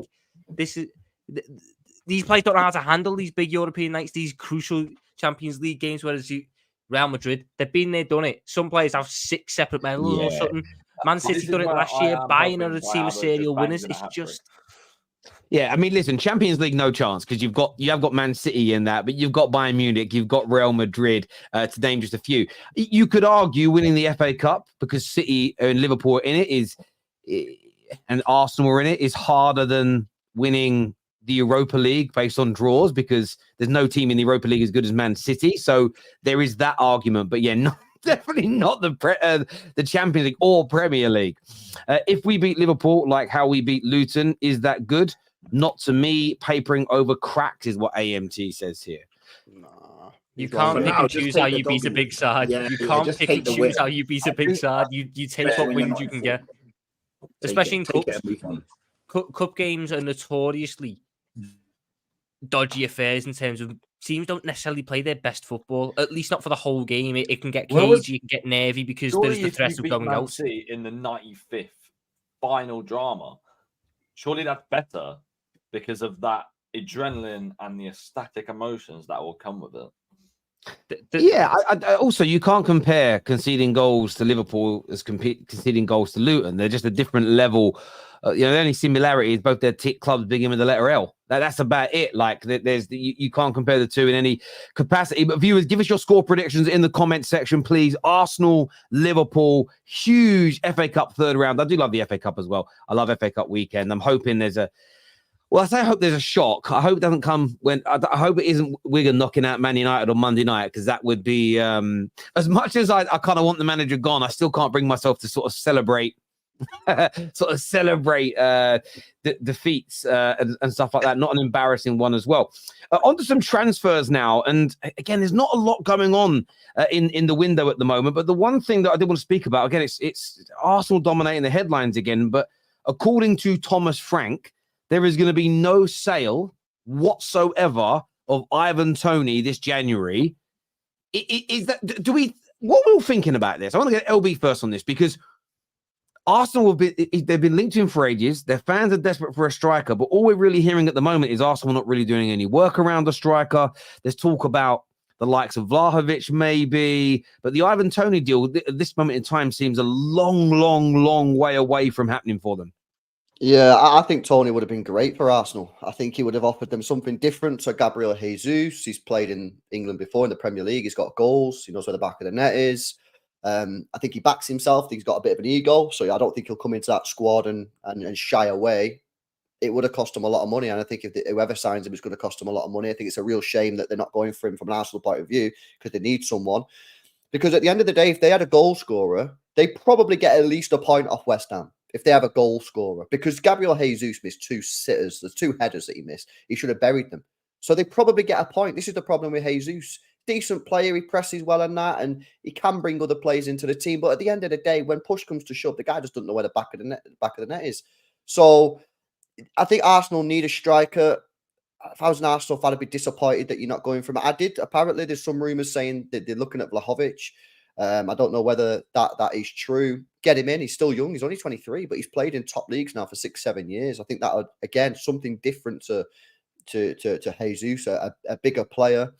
I think if they can get a big striker in that, I think that's great business for Arsenal. It's a shame that it can't be Toney, but if they get Vlahovic in, I think it's a good signing. So if I was an Arsenal fan, I'd be pressuring my board to make this move happen. 100%. What I would say on the Thomas Frank words is that in May 2023, he said on David Raya that he will not be leaving Brentford unless it's a 40 million plus transfer. And 3 months later or 2 months later, he joins us for about 27 mil, and obviously the 3 million as the loan fee. So I don't really know what to think of Frank's words, if I'm being honest, because he just makes things worse for Brentford, I think. And I think we will either get Toney or Vlahovic, and it will be around 50 to 60 million pound mark. Because there's no way anyone is going to pay 100 million pound for Toney. If I'm being completely honest, I don't see us getting a striker. If I'm being completely honest with myself, I genuinely don't see us getting a striker with the amount of big wigs on all of these transfer guys, Fabrizio Romano, Ben Jacobs, and all of this that come out and have said clearly there is FFP regulations. They're trying to dodge this stuff because FFP is literally, I think we're literally on the brink of going into the 3rd financial year of the spending barrier or spending cap. So you can only spend a certain amount in 3 years, I believe. So we're literally on the brink of going into the next financial year in April, and they can only spend so much. So we're literally on the brink of going over FFP. They have to sell in order to buy. We have to sell players. I've seen Nketiah's name being brought up, saying that Crystal Palace is interested and they want to buy him. And then I'm seeing us saying that we want to keep him and he's a valued member of our team. So realistically, well,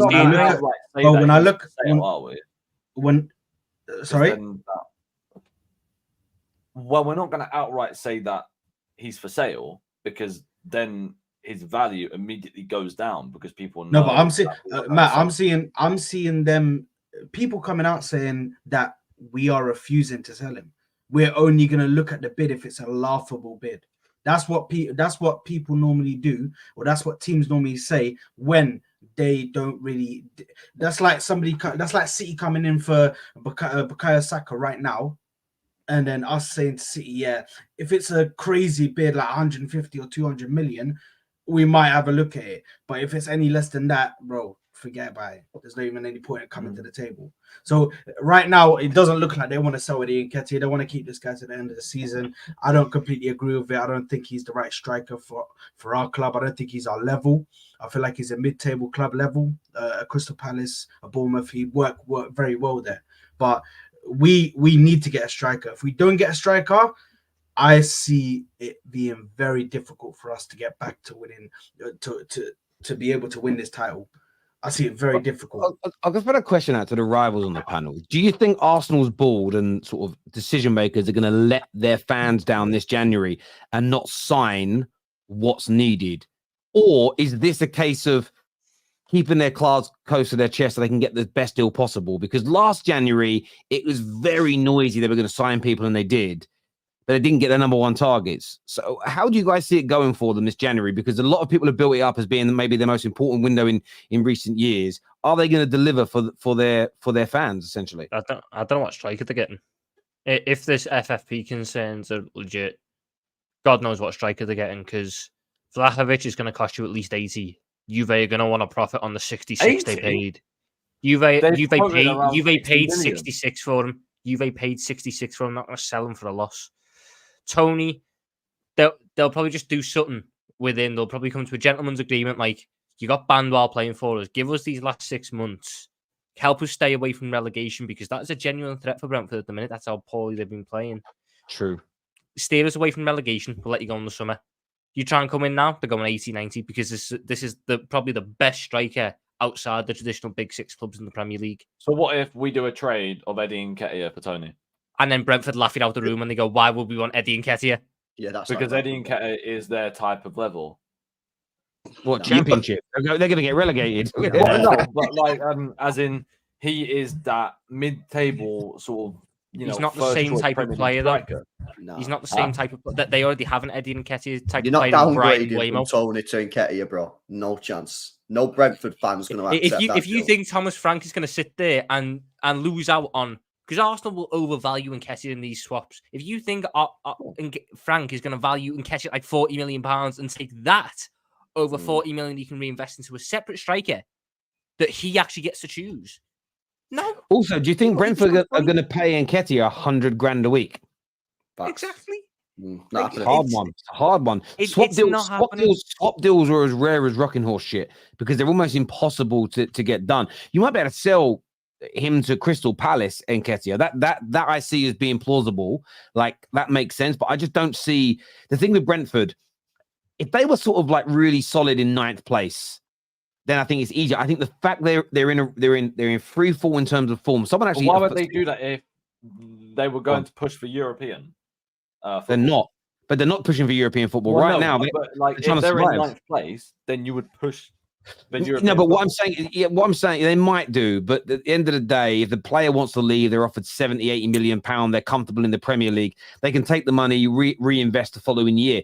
The issue right now is Tom's right. They are facing relegation if their form don't turn around, and Ivan Toney can help them turn their form around. So it's going to take it's a seller's market in January. Let's not beat about the bush. The seller always generally gets the deal they want. If Arsenal want an Ivan Toney, they're going to have to break the bank for him. The problem is, I get you're right. The FFP is probably holding you back, probably. But let's not forget, your owners can pump in money to get you away from FFP issues. This FFP excuse. Yes, you can. Yes, you can. Your owners have pumped in no money in the last 3 years directly.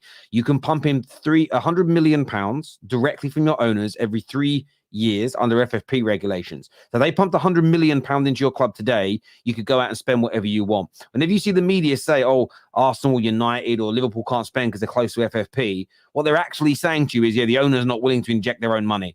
So the £100 million could be injected into your club today from the Cronkies, and there's nothing anybody could do about it. They're allowed to pump in £100 million every 3-year FFP cycle. So if you've got FFP problems, it's because your owners are not pumping money into your club. It's as simple and as straightforward as that. In this circumstance, I do think that we will sign a striker, and it will be either Vlahovic or Toney, because I just think that we will sell Eddie Nketiah or Reece Nelson, and because they're academy players, it's worth so much in terms of to help us with FFP. How much are you getting for them 2 players, bro? How much are you selling them for? How much are you going to sell them? if we sold Reece Nelson for 20 million, that would be sort of around about 80 million that we can spend. Right. And what If about we Eddie? sold Tom's Eddie Nketiah reaction is for too about funny. 40 million. How much? 40 about million? 100 million. Huh? 40 million, you said, for Eddie Nketiah? Yeah.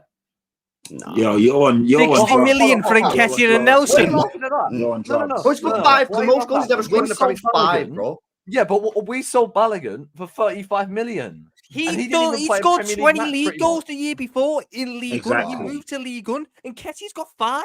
Guys, all I'm gonna say to you lot, yeah, is I'm praying for a situation like Iwobi. You know, when they randomly came out and just spent 45 mil, bro.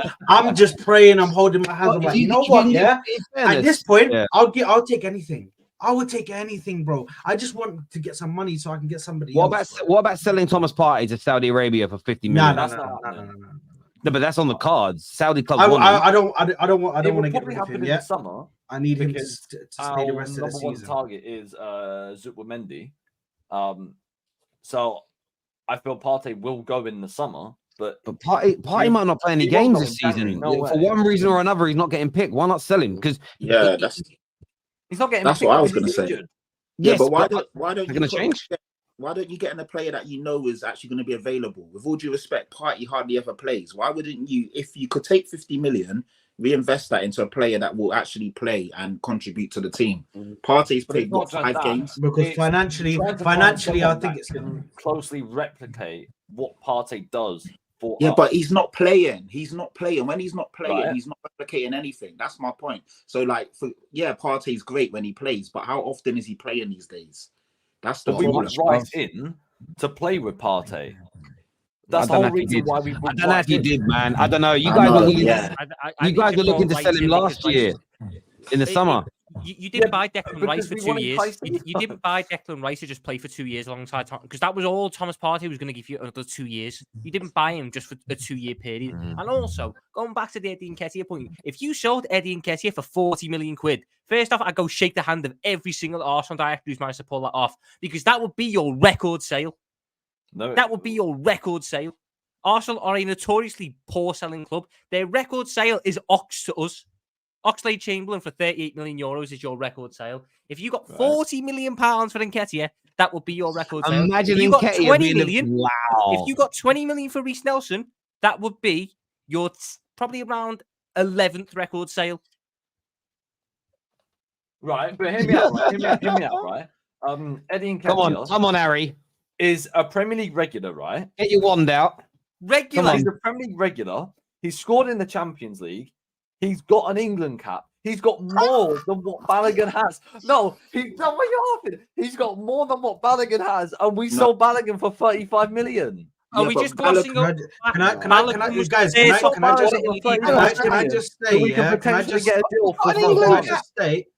I just state, by the way, I clearly said at the start that I am willing to take anything for these guys. Okay, Yeah, you're not part of this. I'm letting you guys know, bro. I'm stepping back because realistically, bro, of 35 million for Nketiah. Because we will. When you look through the Premier League, the only thing I'll say about Patrick, just 1 second, bro.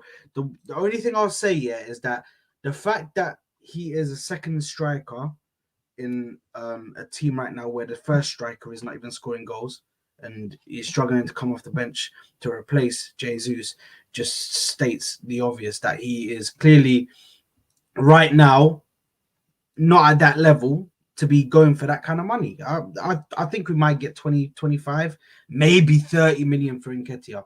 And that, if we get that, no, that's not minimum. That's not minimum, bro. That's probably the maximum we're probably going to get from him. I'm telling you right now, bro. If the only reason why we got that money for what's his name, Balogun, is because he was literally ripping down trees in the French league, bro. He was actually playing very well. Eddie Nketiah has a career. Eddie Nketiah for Arsenal has scored 19 league goals in his career. Balogun last season scored 21 league goals. That's why he cost 30 million. League One. He scored 20 goals in League One. And what league did he move to, mate? League One. Yeah, but So we sold him for that's the 35 point. That's why he million. cost so much. Did you not see a Premier League club didn't want to pay it because he wasn't worth that to a Premier League club? Let's have a look at what a Premier League club ranks There was Eddie no Premier Nketiah League at. club A after him. 5 goals. Crystal There Palace was no were Premier rumoured to League be club after him for after him. ages. Palace were rumoured to be after him for ages. I'm sorry. If we're looking at this and going, oh, Eddie Nketiah is going to get 35 to 40 million, then I'm sorry. He will. Honestly, he will. No, he won't. Like, look He at just will, go, honestly. just go He through the Premier will. League. Look, listen, just go through the Premier League like, table right now and look at every striker that is literally from 1st to 20th. Yeah, and pretty much every team has got a striker that's better than Eddie Nketiah. So how could he go for 35 million? Like, literally, How look has at every team got a striker that's better than Eddie every Nketiah? team has got a goal scorer that's better than Eddie Nketiah. Aston Villa got Ollie Watkins. Obviously, Liverpool, we don't need to name the players that they've got. Man City, we also don't need to name them. Start lower down, Tottenham- Patrick. Yeah, Start lower down. Sheffield United have Cameron Archer. I'd rather have Cameron Archer. exactly. That's it. So Burnley, who are Burnley got? Luton have Adebayo. Yes, Adebayo's had a good season. Everton have Calvert-Lewin. Calvert-Lewin's a better striker than Nketiah. But Brentford why have is it Ivan that Crystal Toney. Palace are interested in Eddie Nketiah? Yeah, interested. That's So one are team. Fulham. So are Fulham. Fulham have got what's his guy? Maybe Raul Jimenez. Jimenez. I'll take Jimenez over Nketiah. So why all of a sudden are they? Why are we really sitting here arguing about Nketiah being a good striker? No, because I'm adamant we're going to Yeah. get 35 million. Bro, Listen, he's not valuable, bro. Bro, I've got to put this up. It's made me die. Man like Staffy's in the house here. And Staffy has said, what is Anton from Ratatouille waffling about? And in fairness, man does look like Anton from Ratatouille, you know.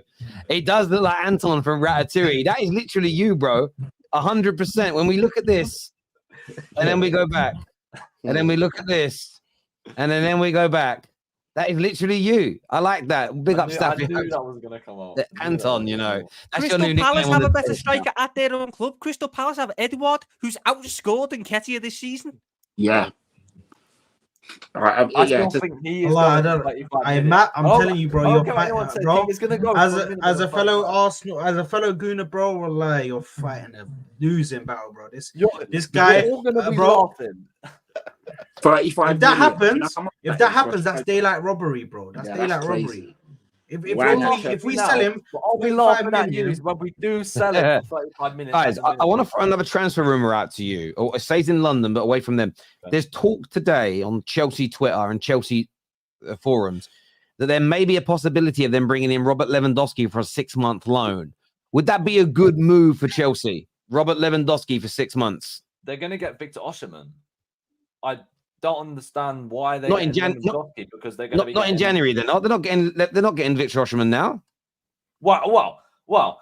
I mean, if what I've heard is true, then yes, they will. But I highly doubt. What have you heard is true? Hang on a minute. All right, fucking David Ornstein. What you heard, bruv? Toney is willing to pay him the highest Premier League payer in the Premier League, which is more than Erling Haaland is on, which including his clauses is about over 800k a week. If they're planning to pay Osimhen that, yes, he's going to Chelsea. He's just had a new contract, hasn't he, Osimhen? Yeah. Literally 3 weeks ago. Clause. Mainly for the release clause, I think. Yeah, but that's not going to get activated 4 weeks later. You know what I mean? That's come on, man. The release clause doesn't activate. The release clause doesn't activate until 2025. He's not going in January. No, Chelsea are not signing. Why would Osimhen leave Napoli, who are in the Champions League against Barcelona, where they could beat Barcelona and get through to the quarterfinals? I mean, if you're getting paid 800k a week.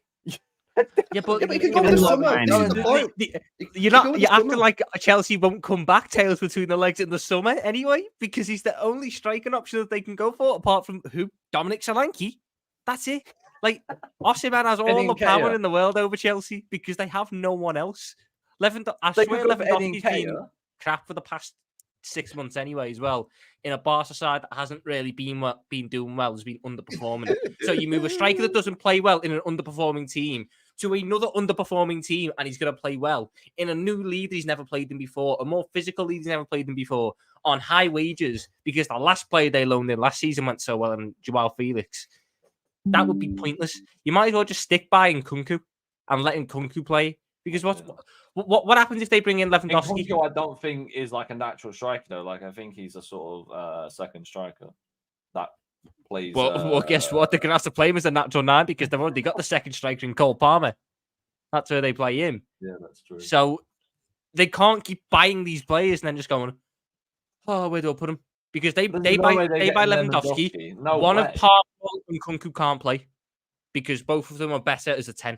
I would say it's very doable. It's very doable for them to get Lewandowski. If you look at the, because I was looking at Spanish news because apparently we're linked to Pedri for some reason because Barcelona is going through some sort of financial turmoil right now, and they literally have to get rid of players, bro. So this right now, them saying that we've been hearing this for 4 years. No, I don't. Hearing this for 4 years. Tom, I don't believe the Pedri news, but I'm just talking about the Lewandowski news, bro. This whole financial turmoil, apparently, bro, I could legit see them getting rid of or giving him to them as long as they cover like 100% of the wages. Lewandowski has less goals than Nicholas Jackson this season. Do you know what you remind me of? Do you know what you Anton? Do you know what you remind me of? Where you're talking about these trends. Do any of you guys remember? Do any of you guys remember the plug?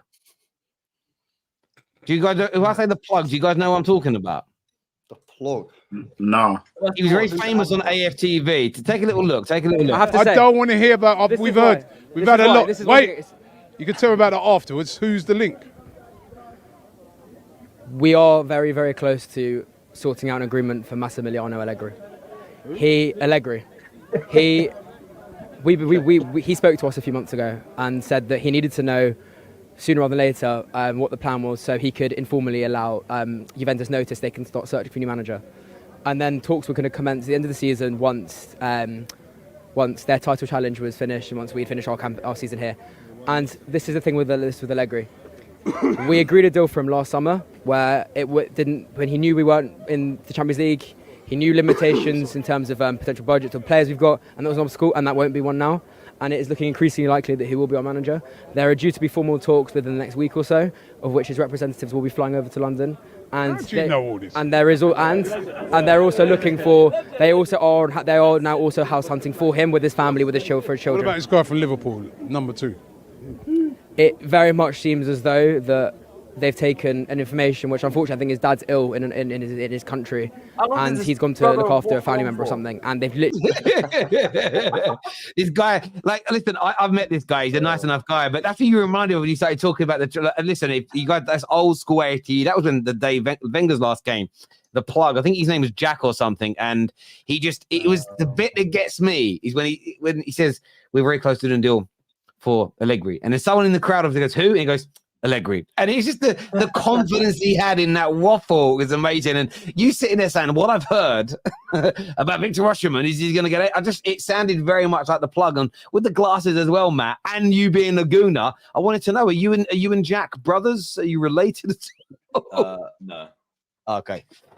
You got to learn to take some banter here, mate. It's only fun. It's only some fun. Fabrizio Romano. Yeah, he just was talking like he was Fabrizio. It's so funny. It's so funny. There we go. Yeah, but Lewandowski, a lot of people are saying he's really stinking it up at Barca at the minute, but aren't most players stinking it up at Barca at the minute? Is that not like the club looks like they're in a little bit of a mess? Yeah, I watched them a couple of weeks ago and they were very average. Very average indeed. So it all depends on how serious this financial stuff. Because the thing is, right, they don't want to get rid of all the players. They've got a Champions League game against Napoli, and obviously the Champions League is very profitable if you can get to the later stages. So I don't know, man. Like, listen, I don't know. I think I spoke to Lee, and I think he said that Lewandowski's not really been doing that well. So I don't think this is the right move for Chelsea. I don't think this is the right move. No, I agree. I agree. For the player either. No, I understand. Another Spurs though, Chatty Patty. You're looking at a few players. Obviously, you guys wanted Todibo, but he's told you, man, no. I'm waiting for Man United. I'm making that bit up, by the way. But you are looking at Draguski. I'm probably saying his name wrong. Draguskin, I think his name is. Dragusin. Yes. Top knot. Are you excited about him coming in? Yeah, no, I am. Because he's going to be definitely better than Ben Davies and Emerson Royale. I mean, the fact that we've been playing 4 fullbacks as our defensive line is crazy. You know, our fullbacks as centre backs is mental. We went to the Etihad with Ben Davis and Emerson Royal as our starting centre-back partnership. And as you've seen, we've been playing these guys, you know, for the last couple of weeks. So he looks good. I'm not going to sit here and tell you that I watched Serie A and I know a lot about him. I've been reading up on him, watching a few clips, hearing what people say. He looks like a competent centre-back. He's young as well. He looks decent, and he's definitely better than what we've got in terms of, you know, the reserves after, you know, the starters is in Mickey van der Ven and Romero. So he'll definitely add some quality and depth to the team. So hopefully we can get him in early as well. We need him to be starting and playing against Man United when we play you guys, Terry, on the 14th. So hopefully they get done. I'm hearing a few little rumours today that, you know, they're not willing to sell in January and all of this stuff. So I think it's just them doing their negotiation tactics. But it needs to get done, man. It needs to get done quickly. But yeah, you guys need him for your title push, don't you? You need him for your title push. I'm not going to get dragged into all of that. Your manager has said it. Your manager has literally said that you're off the top. He wants to talk more about the title race and he wants to talk about the top 4 race. So yeah, surely. That's a good mentality to have, and he should be saying those things 100%. But me as a fan and being realistic and what I see, I don't see, as I said all season, I mean, before the season started, before Ange came in, Harry Kane leaving, I predicted us to finish 9th. When I looked at last year and how we played and all the teams that I felt were better than us, after the first 10 games, I said we would finish 4th. And I'm still going to stick to that. And the teams who I said back then, and I still feel, I said it will be Liverpool, City and Arsenal in a 3-way title scrap. And then Tottenham will finish 4th, probably a couple points, not couple, but like 10 points below these teams above us. And I still, when I look at the table now, and I know Villa are doing well, but I feel over the course of the season, we'll have a bit more than them. But yeah, I'm not going to get sucked in. Obviously, if all the players come back, Terry, and we perform at the level we were before, you never know. But right now, I can't see it. Arsenal, they haven't been great, but they're still a very good team. Liverpool, like I said, Liverpool, they're always going to be there, and City are always going to be about. So, yeah, I think we finished 4th. I think we're going to have a good end to the season. But to say we're in a title charge just yet is a bit too premature, especially when, you know, we've not been that lucky with injuries and the depth isn't there. But we'll see. Does that not make it more impressive that you are where you are, with given the injuries and suspensions you've had? I think you are in a title race. I think you're in a title race until you're not in a title race. We're halfway through the season. You've had Maddison out for 2 months, Van der Ven out for 2 months, Basuma's missed a few games, Romero's missed a lot. Yeah. So, yeah, but you only what 6 points off the top, two games. Why are you not in a title? I think you're in a title race. You're in a title race. You're not. And just performed miracles. He really has. And if you look at the form guide, the last 5 games, we're number 1 in the form guide in terms of the points gained. And, you know, we've won 4, lost 1. Liverpool are second with 11 points. We've got 12. City are third, but they've played a game less. So that could be skewed a bit. But yeah, we're doing well. And the fact is that we should be stronger when all these guys come back.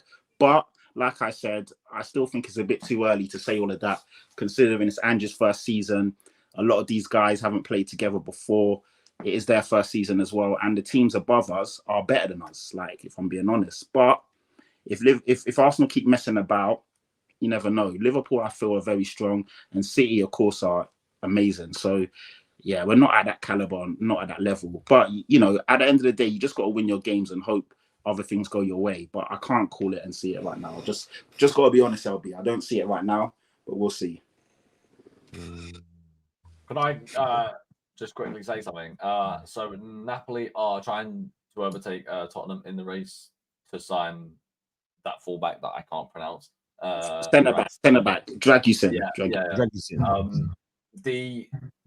I think the president of Napoli has matched the bid for the player, and he has included 2 players as well in a permanent deal. Yeah, who's reporting that though? With respect, who's reporting it? It is a guy called Nicolo Shazira. Who the hell is that? Well, I don't know, but he does work in Italy. Yeah, he does work in Italy, and he's a sports journalist.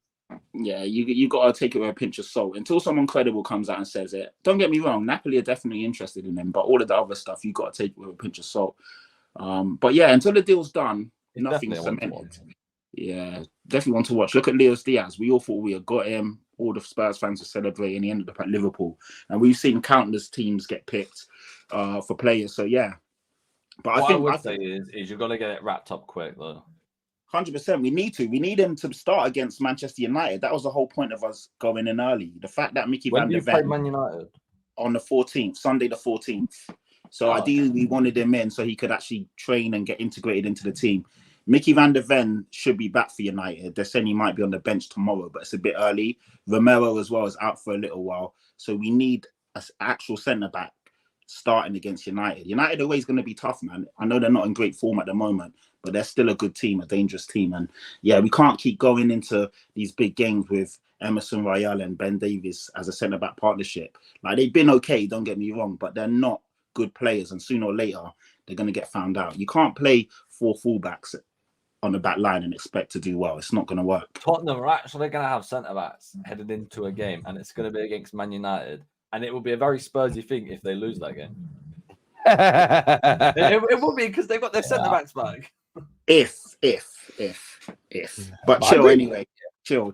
Yeah, I think to be honest, I think if Tottenham get this done ASAP, any player that I've never heard of, that Ange Postecoglou wants, or Postecoglou, I don't know. I always get his name wrong, man. That Ange wants. Yeah, listen, he's already shown that he can pull players out of nowhere. Vicario, nobody knew who he was, and look how he's performing now. So anybody that we don't hear of or we don't know that he's referring, and apparently Ange has referred this guy to the board and said that he wants him. From what I've read in the media, it may not be true, it may be, but apparently he's referred him. So I think that this guy, the weird feeling that he might be actually a decent centre back. If he comes in ASAP, get him in, that will give them a good start into the window. From a Tottenham perspective, it will show them as like, you know what, they're going to back this manager. It will give the fans some belief to say, you know what, it looks like they're going to actually back this manager.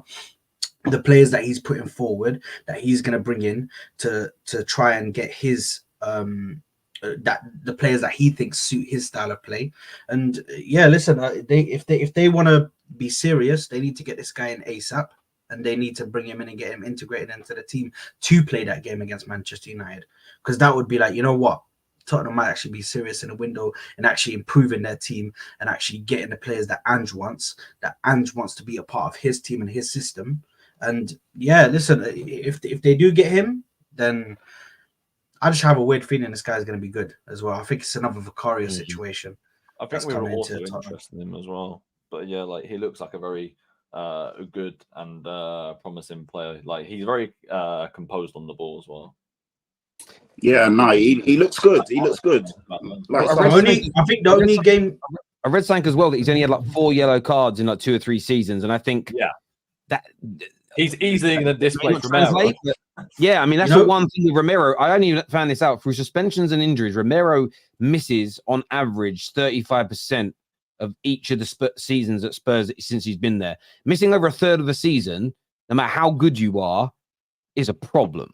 Like, it's a real problem. So I think that Spurs bolstering themselves in that area so that they have ample backup, because bringing in who you've got now, you're never going to win major trophies with that situation. So yeah, I think it looks like a really good signing. Someone here, this is coming from Fabrizio, supposedly. I haven't verified this on his account, actually. I think it is. It's true. It says here that Vlahovic is not. Let me just check if it's on his actual. Yes, it is on his actual thing. It is on his actual thing. He says Vlahovic is not for sale.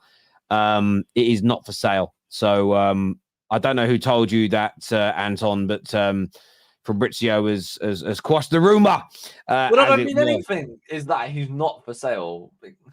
Because Eddie Nketiah is not for sale. Eddie Nketiah is not for sale, but he will go. He will go soon. Bro, you've got to get off. I give it a couple of days before we start hearing Eddie Nketiah swap for Dusan Vlahovic, and how Eddie Nketiah. He'll do well in Italy, though, probably. Oh, look at this. Official news. Leeds have terminated Jed Spence's loan early and sent him back to Tottenham. I'm sad for Jed. There's another centre-back for them. Oh, wow. There's another centre-back for Tottenham, the way they've been going. What's happened? I thought he did well. I saw. Wasn't he supposed to be like the bright light for Tottenham, like in a couple of years? You know what you'll probably find it is? Leeds probably need another player in a different position, and then they might be maxed out on loans or something. It could be that. I haven't read into it, but just from the official Leeds account, they've sent him back to I'll message his. I know his agent. I'm going to message his agent and see what he's saying. So yeah, that's a shock because I saw the other day that he did really well, and they showed like he's only bossing played the 7 game. matches for them. I know. But the game that he played in, he's meant to have done bits. But yeah, that is a shame. The thing is, the guy's talented, but for whatever reason, he can't hold down a spot. And when he gets in the team, he can't hold it down. So yeah, man, we'll see. But yeah, that's a shame, man. I like him. So he played 8 matches for his past loan club last year, and he's played 7 matches this season for Leeds, and he's obviously been recalled. crazy, isn't it? You know, decision making. He should have gone permanently to Nottingham Forest where they loved him, and his career might have just been so different. But bless his heart, I blame Conte. That's what I'm going to do. I'm going to blame Conte for old Jed Spence. Look, boys, we've got some super chats here. I forgot about all of these. Jesus, this here says I am willing to pay Lewandowski's bags for him to Chelsea. Thank you very much, my friend. Would Nketiah do well in a low block team that counters? No, I guess he just doesn't do well at football. He's a poacher. So this here says, if we get Potter, I'll go off like Pat Williams. Gone over my head that I've probably seen it. But... It's there's a new podcast, Terry, with Cat Williams, and he's just going off and exposing and getting on to bad people. Oh, I've seen it. I've seen it. I've seen some Diddy and some other there you go. parties. Yeah. Okay, yeah. I know that guy is now.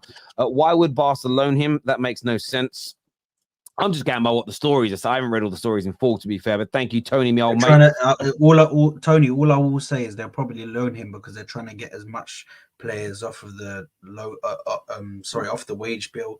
They're trying to get clubs to pay his wages, possibly. I don't know. Yeah. That's possible. Sell, Partey, Nelson, Eddie, Smith Rowe, Jorginho, Vieira, buy a striker in CDM. Sam wants a lot of players in January. This is the thing though, when people say, just sell all these players. That's not happening in January. 5-6 players gone. When people just say sell all these players, you need to find a club that wants to buy these players for the money that you think they're worth. And the club also needs to think they're worth. So selling 6 players isn't as easy, just going, oh, well, Jorginho can go. Because what club's really going to want to pay X amount for Jorginho? Maybe Arsenal value him a little bit more. I just think Arsenal are just going to have to firm it. You made some decent signings recently. You made some ones that haven't really had the intent of the fetch. You've got to firm it. I agree. Off topic, Elise is not in the Palace squad today. Where they just kicked off actually in their FA Cup game against Everton. Injured, yeah. There we go. I wouldn't read too much into it. Walker's grab bag and a panda pop for Nketiah. I'd still be overpaying. I'd still be overpaying then. Mbuemo is at AFCON, so Toney won't leave, is what AMT says. He will if they get Nketiah. We cannot afford to buy Toney due to profit and sustainability rules. We cannot loan 2 players from the same team as well. Any signing is difficult this month, to be honest, is what Nish... That is true. We cannot loan 2 players from the same club, which is why we're adding Raya permanently in the next couple of days, because this... oh, well, no, because this Anton Dagger, the Anton Bomber. I like it. The Arsenal Twitter. I hear you, mate. This is I meant Champions League. Oh, maybe easier than the Premier League. I hear. Generally, winning cup competitions is easier than winning leagues. Maybe not the FA Cup, of course. Look at Milan last year, embarrassed by my typos. Don't be embarrassed, mate. Even then, no. AC Milan have European heritage. AC Milan are one of the most successful sides in the Champions League's history. You often see a side, even if they're not doing well in the league, if they've got European pedigree, they normally get through a couple of rounds in the Champions League, even if they're not doing as well, because you can't underestimate it. I get that. When people say this, I sort of understand it, but at the same time, I don't, in that they're not the same players that won that competition. They're entirely different players. But I'll tell you what it is. You're right, but often at most clubs, the people behind the scenes at the club have been there, and it's the fans. How the fans behave in moments of adversity in grounds. Listen to the Arsenal crowd from about the 50th minute at home against West Ham. The nervousness in the air, it was impacting you all. If that was Man City, if that was Liverpool, there'd be far less anxiety and nerves, generally speaking. And that's because the fans and the club as a whole have been there and done it and worn the T-shirt. So that's what I think it means personally. I think it's an experience thing. You saw yesterday, you know, Luke Little, he was up against the best guy in the world, but it was just a different moment for him because he'd never been in that environment before. And, you know, in fairness, Humphrey hasn't been to many of those finals, but experience really matters. I'm getting annoyed with the analysis that Arsenal must win. These guys were good for 1 year. Without Salah, this team defends and runs more. No, Arsenal have to win. It doesn't mean they will win, but the pressure's on Arsenal to win. I think more, yeah. 115 charges, LB, about 6 trophies behind. I was going to mention that, but everyone's mentioned it so many times. I'm against criminals and I'm against illegal activity. That's all I'm saying. That's all I'm saying, bro. I don't stand with crime, man. The way your fan base moans all the time should be bloody illegal, man. Give it a rest, honestly. There you are. Look at you. LB, there you are. It's so easy. There we go. Listen, I want to say a big thank you to everybody that's tuned in today. Please hit the like button before you leave. Please make sure you're subscribing to The Terrace as well. Get the bell notifications turned on. But Tom, LB, Anton, as you're going to be called now, Sard and Patrick, thank you. Make sure you download BetMGM and get yourselves ready to play Golden Goals. £2 million we give away every single Premier League match day if you get 6 predictions right, of course. Get it downloaded now. Scan that QR code. Take care. Goodbye. God bless. And we'll see you all again very